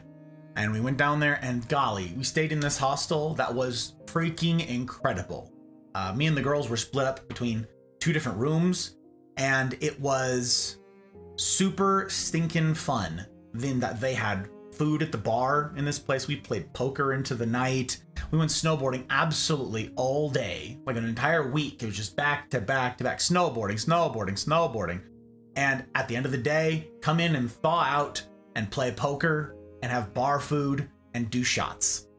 And it was so fun. Okay. And then we learned that a lot of the staff there, they were seasonal sort of folks. Basically, what the hostel allowed you to do was come in and give you lodging in exchange for working the kitchen for a couple hours. So you come in, work the kitchen for a couple hours here and there throughout the week, right? Hit some minimum, and you get to stay for free. Well, okay, that covers your room and your board. Pretty cool. What about the snowboarding? The snowboarding was super cheap.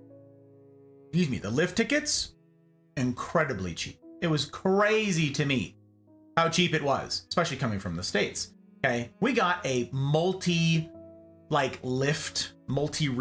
sort of pass for this entire range of mountain. Okay, this huge space.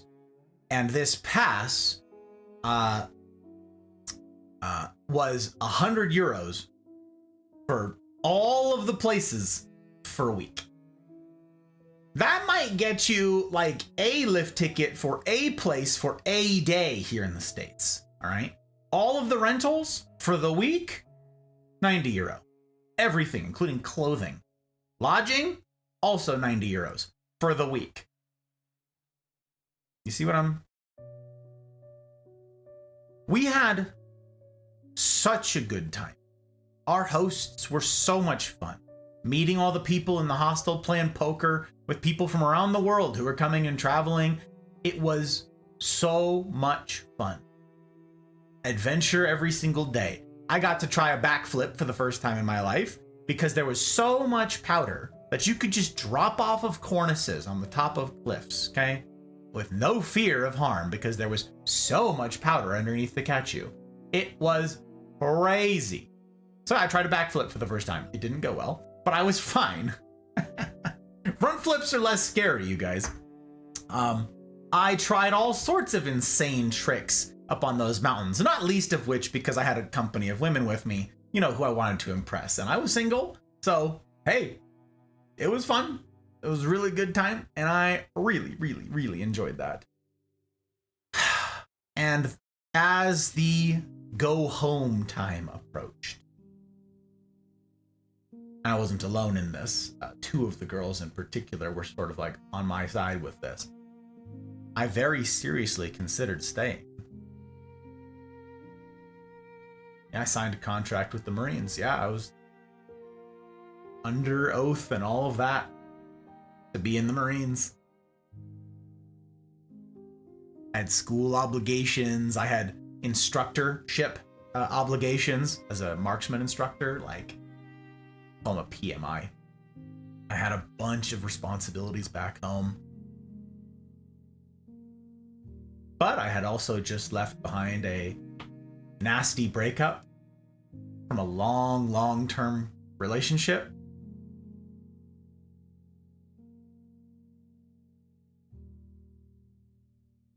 And it was sounding awfully nice to just stay.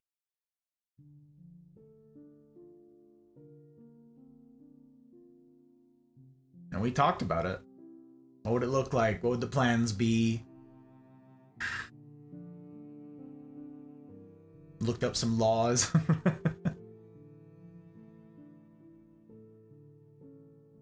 I almost made this thrill-seeking my life.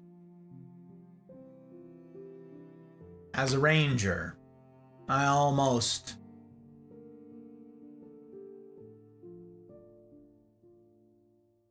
settled in. Live my adventure full time. It was a narrow miss for me.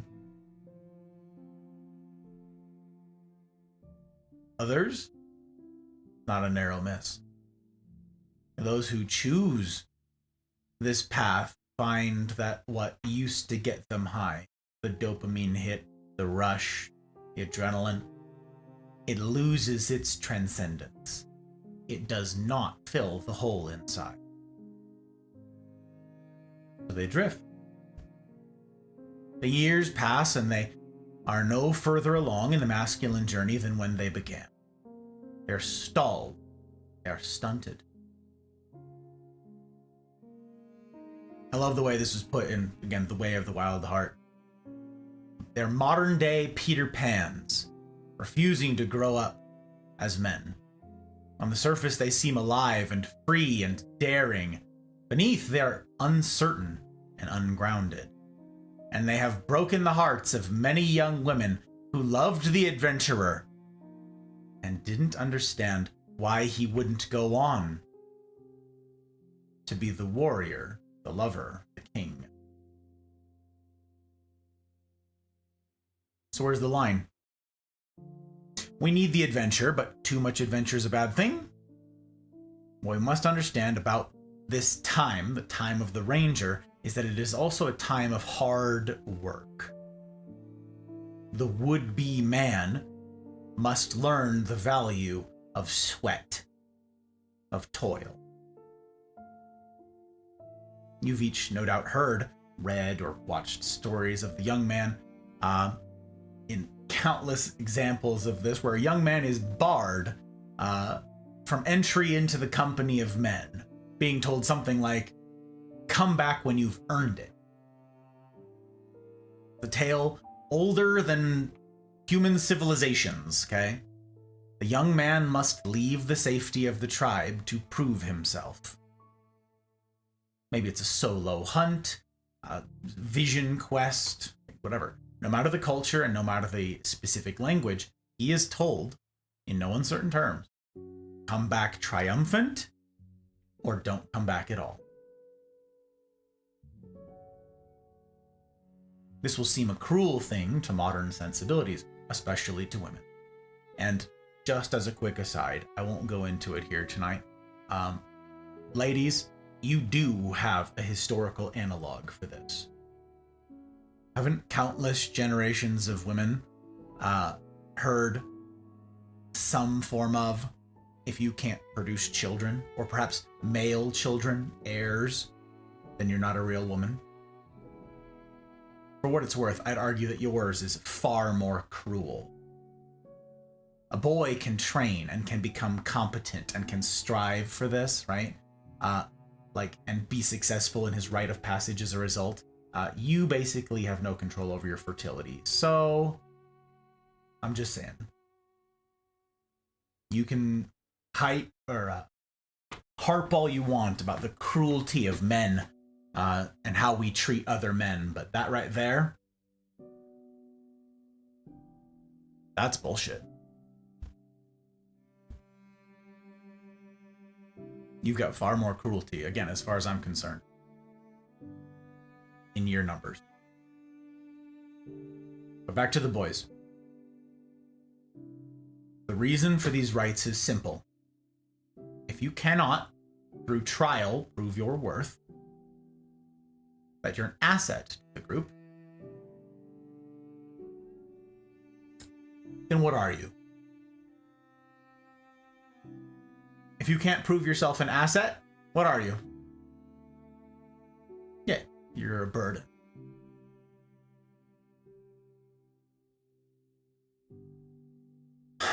It's not complicated. You're one or the other. And remember, we've already talked about the different ways a man can pull his weight within a group, okay? It's not just physical strength these days, and thank goodness for that. Otherwise, what would happen if as we just get older? We're just screwed. I'm in this boat too, you know? Let me make this concrete, though. Okay?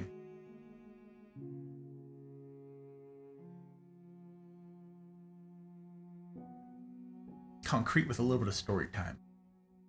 I told a couple of you this on Wednesday, the story about my going to boot camp. Okay, and what I learned about myself just by getting there, just by arriving there. All right, I trained for the Marine Corps from age 12. Okay, age 12, I trained for the Marines all the way up until I was old enough to join. At the day that I was old enough to, okay, I jumped in and I go off to boot camp. And I didn't think much of it. I was excited to get to boot camp. I had already trained in martial arts. I had done all drill stuff. I knew all the history of the Marine Corps. I knew the rank structures and all of that jazz. I knew like customs and courtesies and all of the traditions. I knew all that. I already attended like the Marine Corps ball. I had heard a bunch of stories from all these veterans that I worked and trained under. Like, I knew all that stuff. I knew all the physical fitness stuff. I was in incredible shape. I knew rifle manual. I was really competent with several weapon systems, some of which were organic to the Marines when I got there. I already knew how to use them. Again, all parade type stuff, drill type stuff. I knew all that stuff already. So I got to boot camp and I had such a picture in my mind of what boot camp would be. And I had so many assumptions about the august company of men that I would be joining in the effort to conquer boot camp. Right? Like I got there and we're all got the same purpose. We're all striving together. We push together, right? We pull together. That's what I expected. I had trained with teenagers, you know, for this long, and I understood what it meant to pull together. So imagine my surprise when I got to boot camp, and it was a train wreck. Found myself in a squad bay with 119 other guys, you know, all roughly the same age, late teens, early 20s, some of them. For the old men, early 20s. And yeah, that was something. That was something.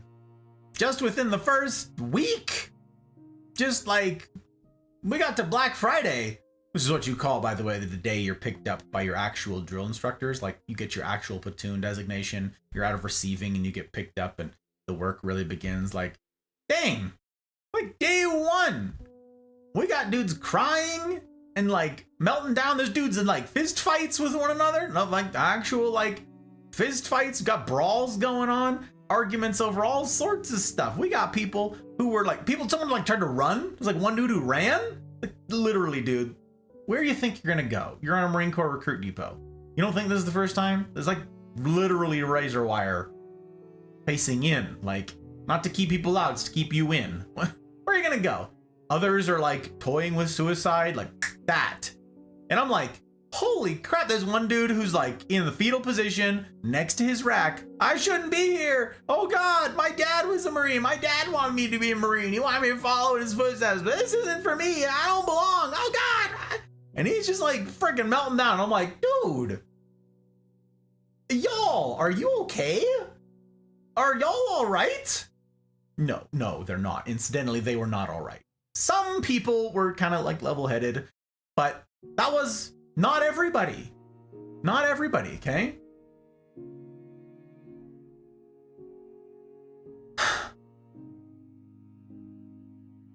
Those same people, I'm gonna build this illustration for you guys, so follow me through all of this, okay? Follow me with this story.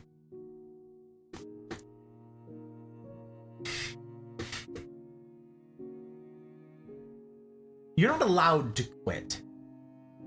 I've said before that USMC does not stand for United States Marine Corps. No, it stands for you signed a mother effing contract. Okay, that's what USMC stands for. Once you're in, this is your life now. Okay? And a phrase that I heard then, I borrowed for tonight's Go Live message. The fastest way out is through. There is no leaving. Your name's on that dotted line. You're in. You're screwed. It doesn't matter why you signed. It doesn't matter who tricked you into signing. It doesn't matter what your motivations were. I'm going to do it for school. Why you would join the Marine Corps for that is anyone's guess. Maybe you had a really crafty recruiter, I don't know. But regardless of the reason why you're in now. Okay, those doors close behind you. So, I didn't know that. And right out of the gate, I'm like, okay, how do we get these guys out? How do we get them fired? I don't know, dropped? How do we get them washed out? You don't. Now, a couple people got injured. A couple people tried to commit suicide. Didn't succeed, in my platoon at least. They did in other platoons, and someone did in infantry school, but that's later, okay? And they're injured to the point where they're not useful, to the point where they're not capable of doing the job anymore. So they get washed to medical. They go to a medical platoon, okay? You know what they got to do in medical platoon? This is absolutely crazy. It blows my mind. In this medical platoon, they heal your ass up. One dude had a broken femur from his trying to jump off the building, okay? Broken femur. And they went, all right, get comfortable. And they held his ass for 6 months until he was healed. And then put him back in with another platoon to start over.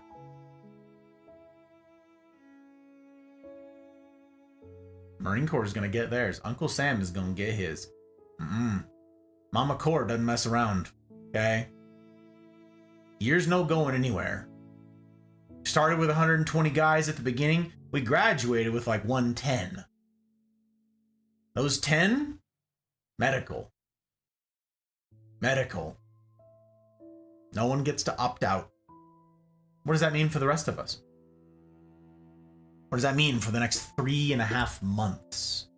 It means I'm stuck with these idiots. It means all these losers who don't belong here, who are not prepared, who bring nothing. I'm stuck with them. They're a liability. You get to phase 2 during boot camp, okay?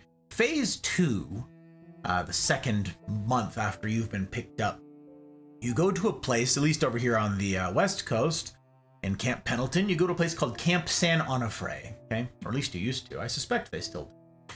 Camp San Onofre. And this is where you learn rifle manual. Like, this is where you learn to shoot. This is where you do all of your qualifications, weapons handling, all of the explosives. This is where you deal with all of that stuff. This is the time of being in the field, okay? The first month of boot camp is more like get it drilled into your head that this is your life now.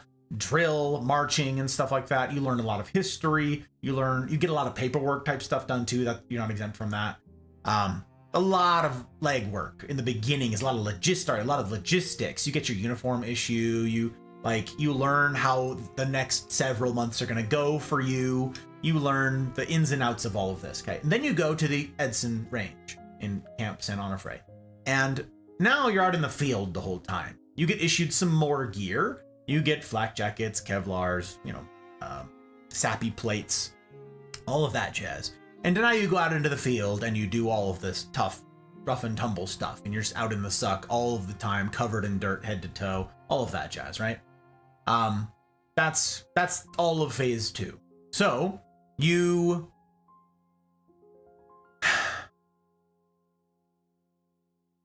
go out into that and they give you live rounds, live ammunition now, right? Live ordnance. You have rifle stuff where you're doing quite a bit of shooting on the range. There's danger, there's hazard there, there's possibility for mishap, right? Working with explosives, this is of course a big one. And there's a specific area for this where they teach you how to use a frag grenade, okay? Many of you guys who are gamers, you don't have to be here in the military to know what a frag is, okay? A frag grenade is a fragmentation grenade. It's just a body of metal, and it has an explosive inside. All the movies where like someone throws a grenade and it bursts into like a fireball, that's Hollywood nonsense, okay? A fragmentation grenade usually just kicks up a bunch of freaking dust of whatever like is next to, okay? Because the charge, the det in the middle, explodes the casing, and then you, the target, get hit by the casing. That's shrapnel is what that is. Shrapnel is what was previously the body of the grenade, now ripping through humans and whatever else, okay? So frag grenades, they've got a 15-meter, like, kill radius, okay? You're within 15 meters of this thing, you're gonna lose a limb, you're gonna do whatever, okay? They're, like, pretty significant. Actually, I don't know if that's 15 meters. Wow, my statistics are way off now. One of the younger Marines will have to refresh my memory on this. It's like, maybe it's like a 10-meter kill radius and a 15-meter casualty radius? Whatever. Anyways, we get to throw them in boot camp, okay? First, what they do is they have you train with little dummy ones, okay? They're blue, they're painted blue, so you call them blue balls. You've got these little blue balls, and they teach you, okay, you've got these safeties on it. You squeeze, you're holding the pin, you're holding the spoon, you pull the pin. It's got all these safety things, right? So you can't mess it up. You do this, there's this technique, here's how you throw it, like very basic type stuff, right? So we have to go through this a bunch of times. Pull the thing, they got even a ditty that you have to say. Okay, you're pull the right, and then like, that's how it worked. And we went to this special range where there's like an observation deck with like this crazy thick glass that like had all these chips in it and stuff like that. It's pretty funny. Like big, thick glass, okay? And we're all up on this big observation deck looking down, and there's this little range below, and this like sort of a box canyon sort of area of the mountains down in Camp Pendleton, right? And you now get to go throw live grenades, and everybody has to do it. It's this conveyor belt, okay, like cattle, like, all right, it's your turn, go, and you go throw it, like, frag out, and you throw the grenade, right? Well, part of all of this was a safety briefing when we began. Obviously, there were safety briefings for every freaking thing, right? Well, it starts with, okay, if for whatever reason, like what you do is you throw the grenade and you duck behind cover. You're going to be with an instructor who's going to be right next to you, okay?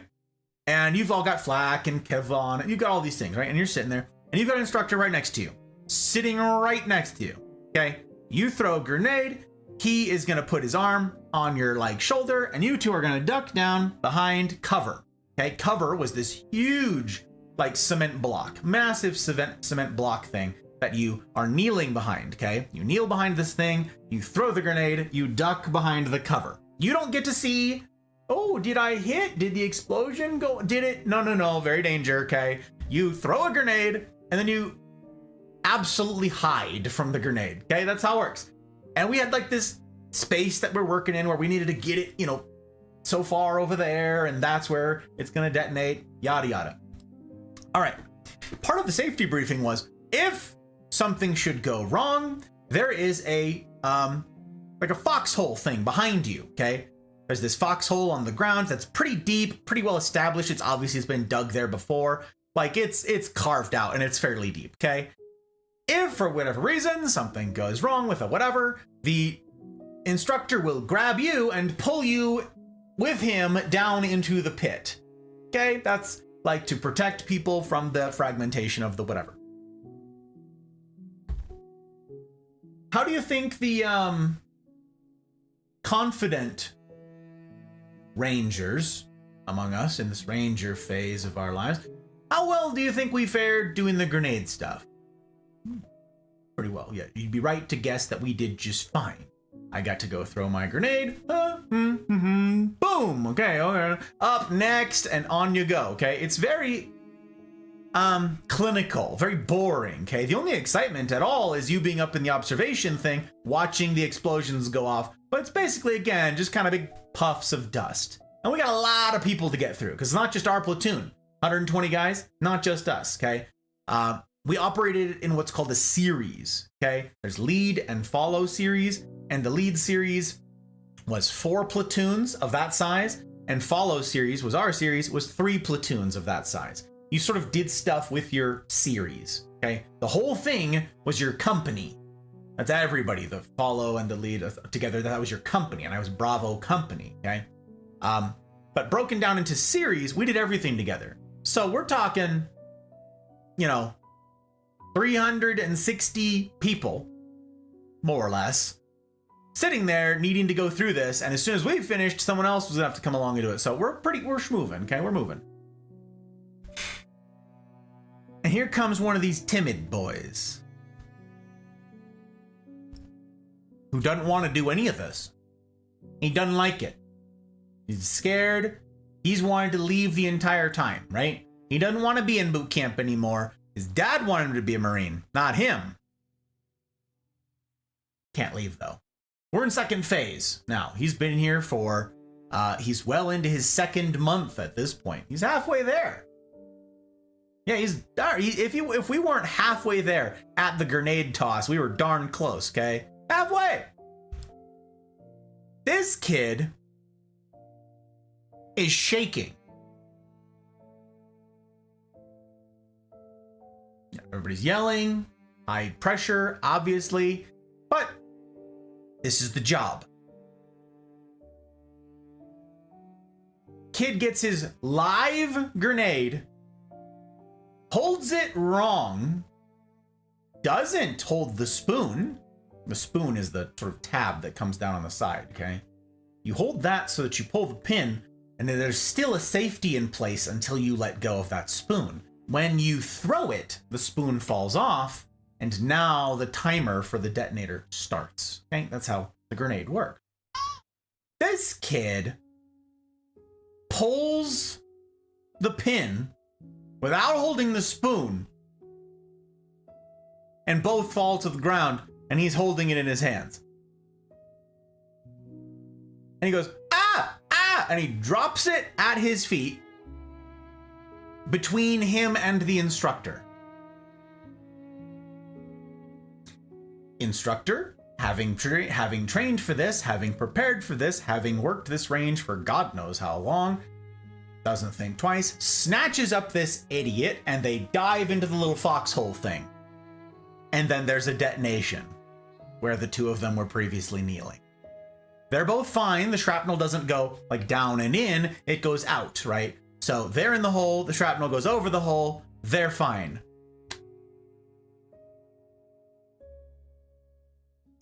That's something, isn't it? That's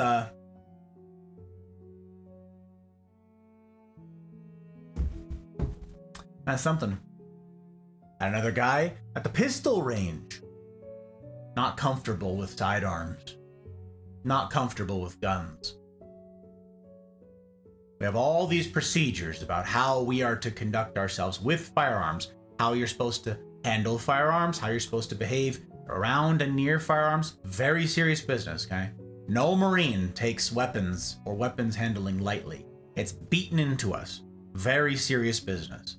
Okay, the weapons safety rules, every single person who's been in the military or who even owns a firearm likely knows these things, okay? But Marines, golly, you know this stuff. It's hammered into you. First one, treat every weapon as if it were loaded. Every weapon, okay? That means that even if you're not shooting, even if there's no magazine inserted, no matter what, that weapon stays pointed where it won't hurt anyone if it were loaded. You point it at the ground. In some cases, depending on if you've got it slung or something like that, which is odd. We don't carry it like that in the Marines. It'd be slung in a different way. But anyways, pointing at the sky. Whatever it is, not pointed at people. There's a word for that. It's called flagging. Okay? You flag someone when you aim a barrel at them. Even if it's an unloaded weapon, it's treated very, very seriously. You know it's an unloaded weapon. Unless the thing is freaking disassembled, in which case it doesn't matter. Like, you do not point a barrel at someone. Ever. Okay? It's treated very seriously. All the time. We're on this range. We're dealing with a Beretta 9mm sidearm. And this dude, not comfortable with weapons, doesn't like it, knows all the rules, knows how everything's supposed to go, been doing it a while, flags the entire range with a loaded 9mm. Flags all of us. Everybody's standing there, just kind of, turns around at the people behind the berm. What am I supposed to do if...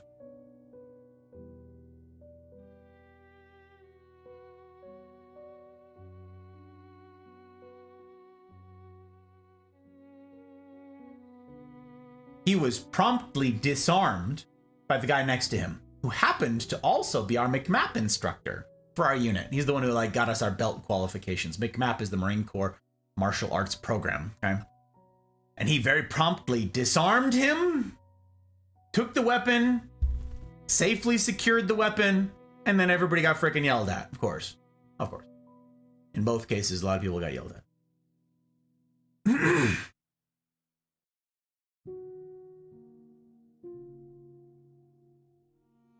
For illustrative purposes,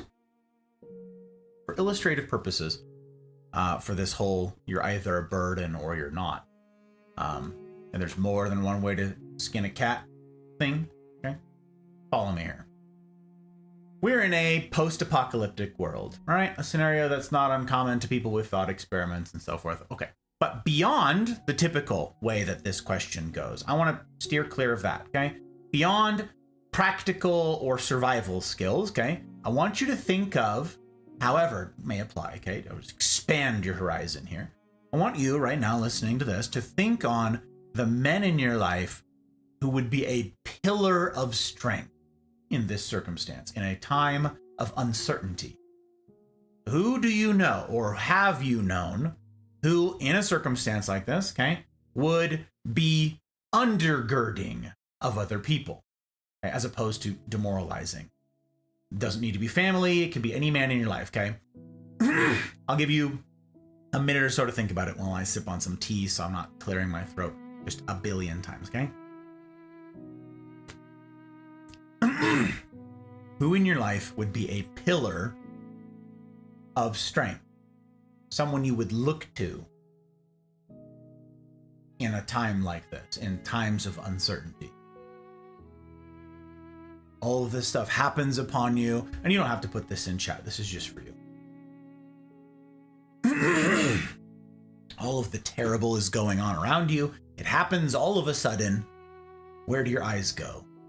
Huh? Help! Who do you look to?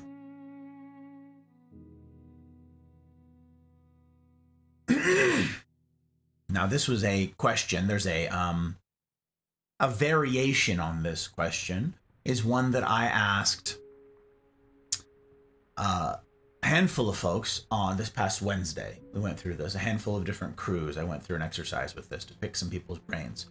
And I asked a variation of this, but now I invite you to look at it in this lens, okay? Who do you know who would be a pillar of strength here? Now, I want you to think of the mafia.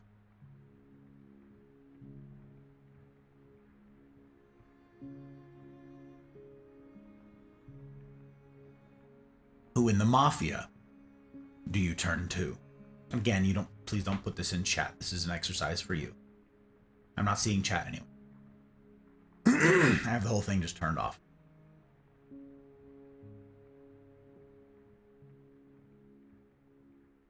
Who in the mafia that you've interacted with, some of you are relatively new and maybe you haven't interacted with anybody. So the answer is, perfectly acceptable answer. But who do you look to as a source of strength, as an undergirding person? Someone who bolsters, right? Instead of demoralizes. Now let me ask you this. How do you stack up here? In both the mafia community, sure, but also in the wider world. Again, forget practical skills here just for a second, okay? I want you to take an honest look at yourself. This is just for you in the mirror, not chat.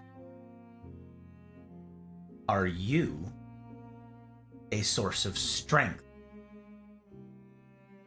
in difficult times, in crisis? Or are you a liability? Are you a benefit or are you a burden?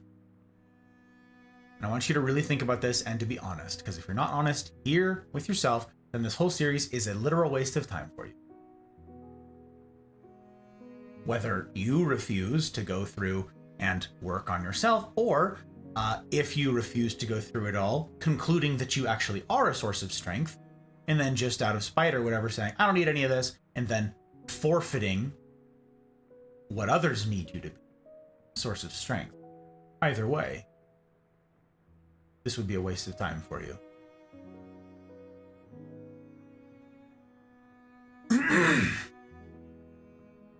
This question, are you a benefit or are you a burden, this is the question that all of the age-old coming-of-age rites, the trials, sought to answer. And it's the question you must satisfactorily answer if you're to progress out of the Ranger stage. It's the question you must answer to be accepted as a man.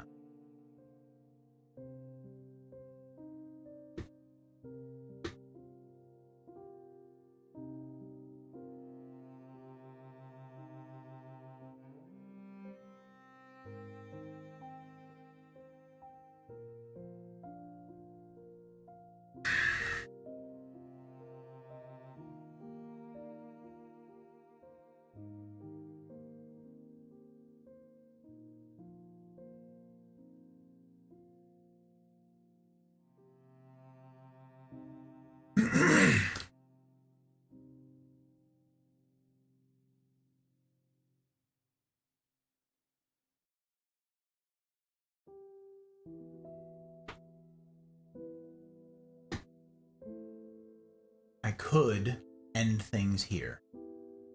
We've had quite a bit to chew on already from tonight.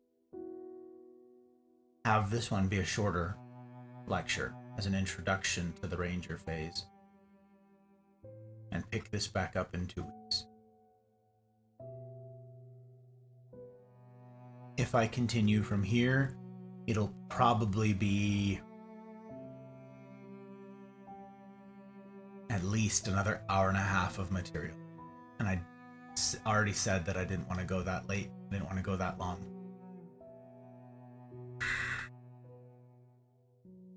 Yeah, that's a lot.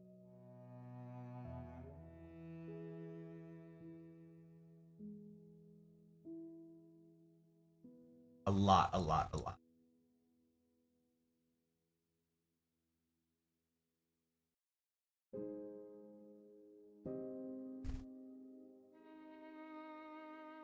Perhaps I ought to end there. And then I invite you to chew on this question as we go into the week. I'll be here for the rendezvous on Wednesday. And again, my aim is to keep my trap shut and let you guys do the processing. Let you guys do the poking and prodding. I will attempt to be a better listener. I'm not a great one of those.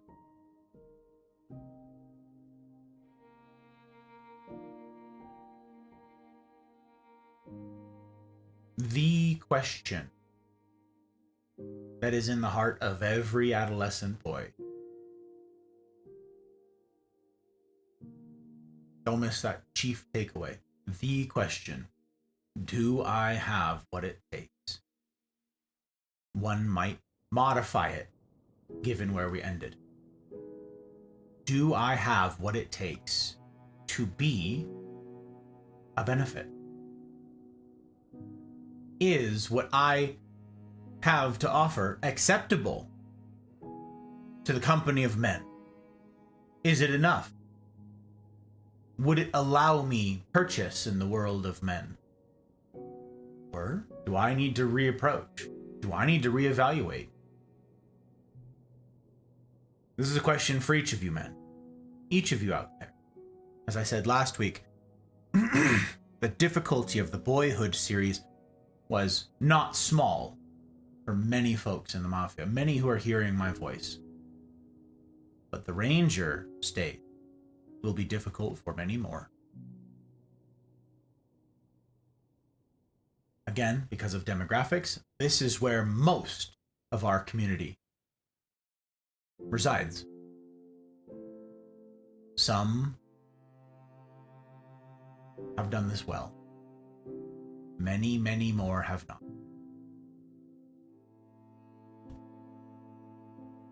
I would like to talk about all that we've covered so far in the week ahead in our discussions with our crew, with our community, to see what we think about these ancient roles, these ancient shoes that we attempt to fill. I look forward to hearing what you guys think about what's already been presented. Last week, it seems, was very tough, as I said, for a lot of folks. And it was, again, one of my mentors who said to me, Gus, you're moving too quickly. You're moving too quickly. It's not kind, it's not fair.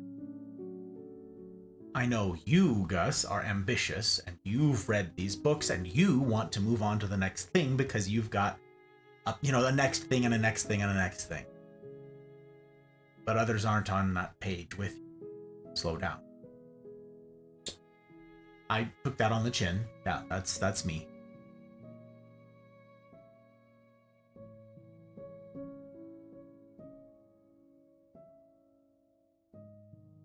Maybe I ought to heed that advice here tonight. Thank you to everybody who made this possible. Thank you to everybody who made this, yes, short stream indeed, possible. Thank you to those who wrote letters of encouragement this week to me. Thank you to those who expressed that during the CNRs, during our time together. Thank you to those of you who've been a source of strength to others, who've been an encouragement to others this past week. As a lot of people are going through it, thank you for extending a hand, extending well wishings, yes, but also reaching out in the DMs, not seeking public praise, but genuinely seeking the well-being of your fellow man. That's no small thing, and I must needs celebrate it. Thank you to those who answered the call when others said, where do I process this? A couple of you did this in a public space and said, hit up your crew. What are we here for if not this? Utilize us. Let's go. Some of you are scheduling after hours get-togethers for this express purpose, and that's really cool. Really something. Those are the folks that I think of when I ask myself the question, looking around the Mafia, who is a source of strength and who is a source of strife? Who undergirds and who undoes? Who emboldens and who burdens?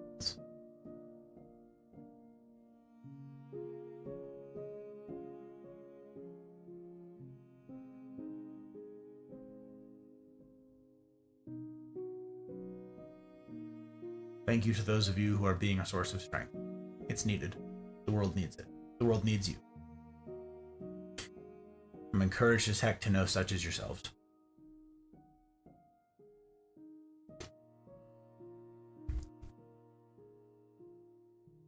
Where we go next time, wherein we pick this back up.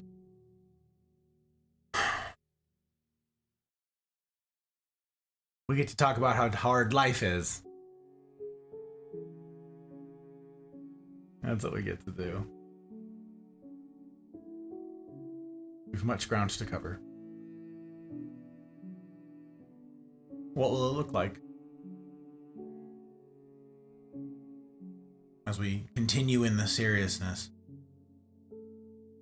What about the silliness tomorrow night? The balance, as I said.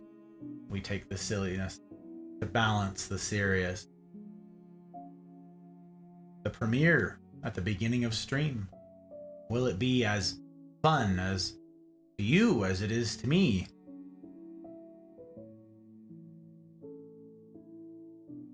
Will we finish Tunic? Will we make progress at all? Will we experience a bunch of technical difficulties and have to troubleshoot them in lieu of playing anyways. I'm in C. And as ever, I will strive to see that it's a decision that you don't regret. In the meantime, I wish for you each marvelous evenings, mornings, wherever ye be. And I will see you on the other side.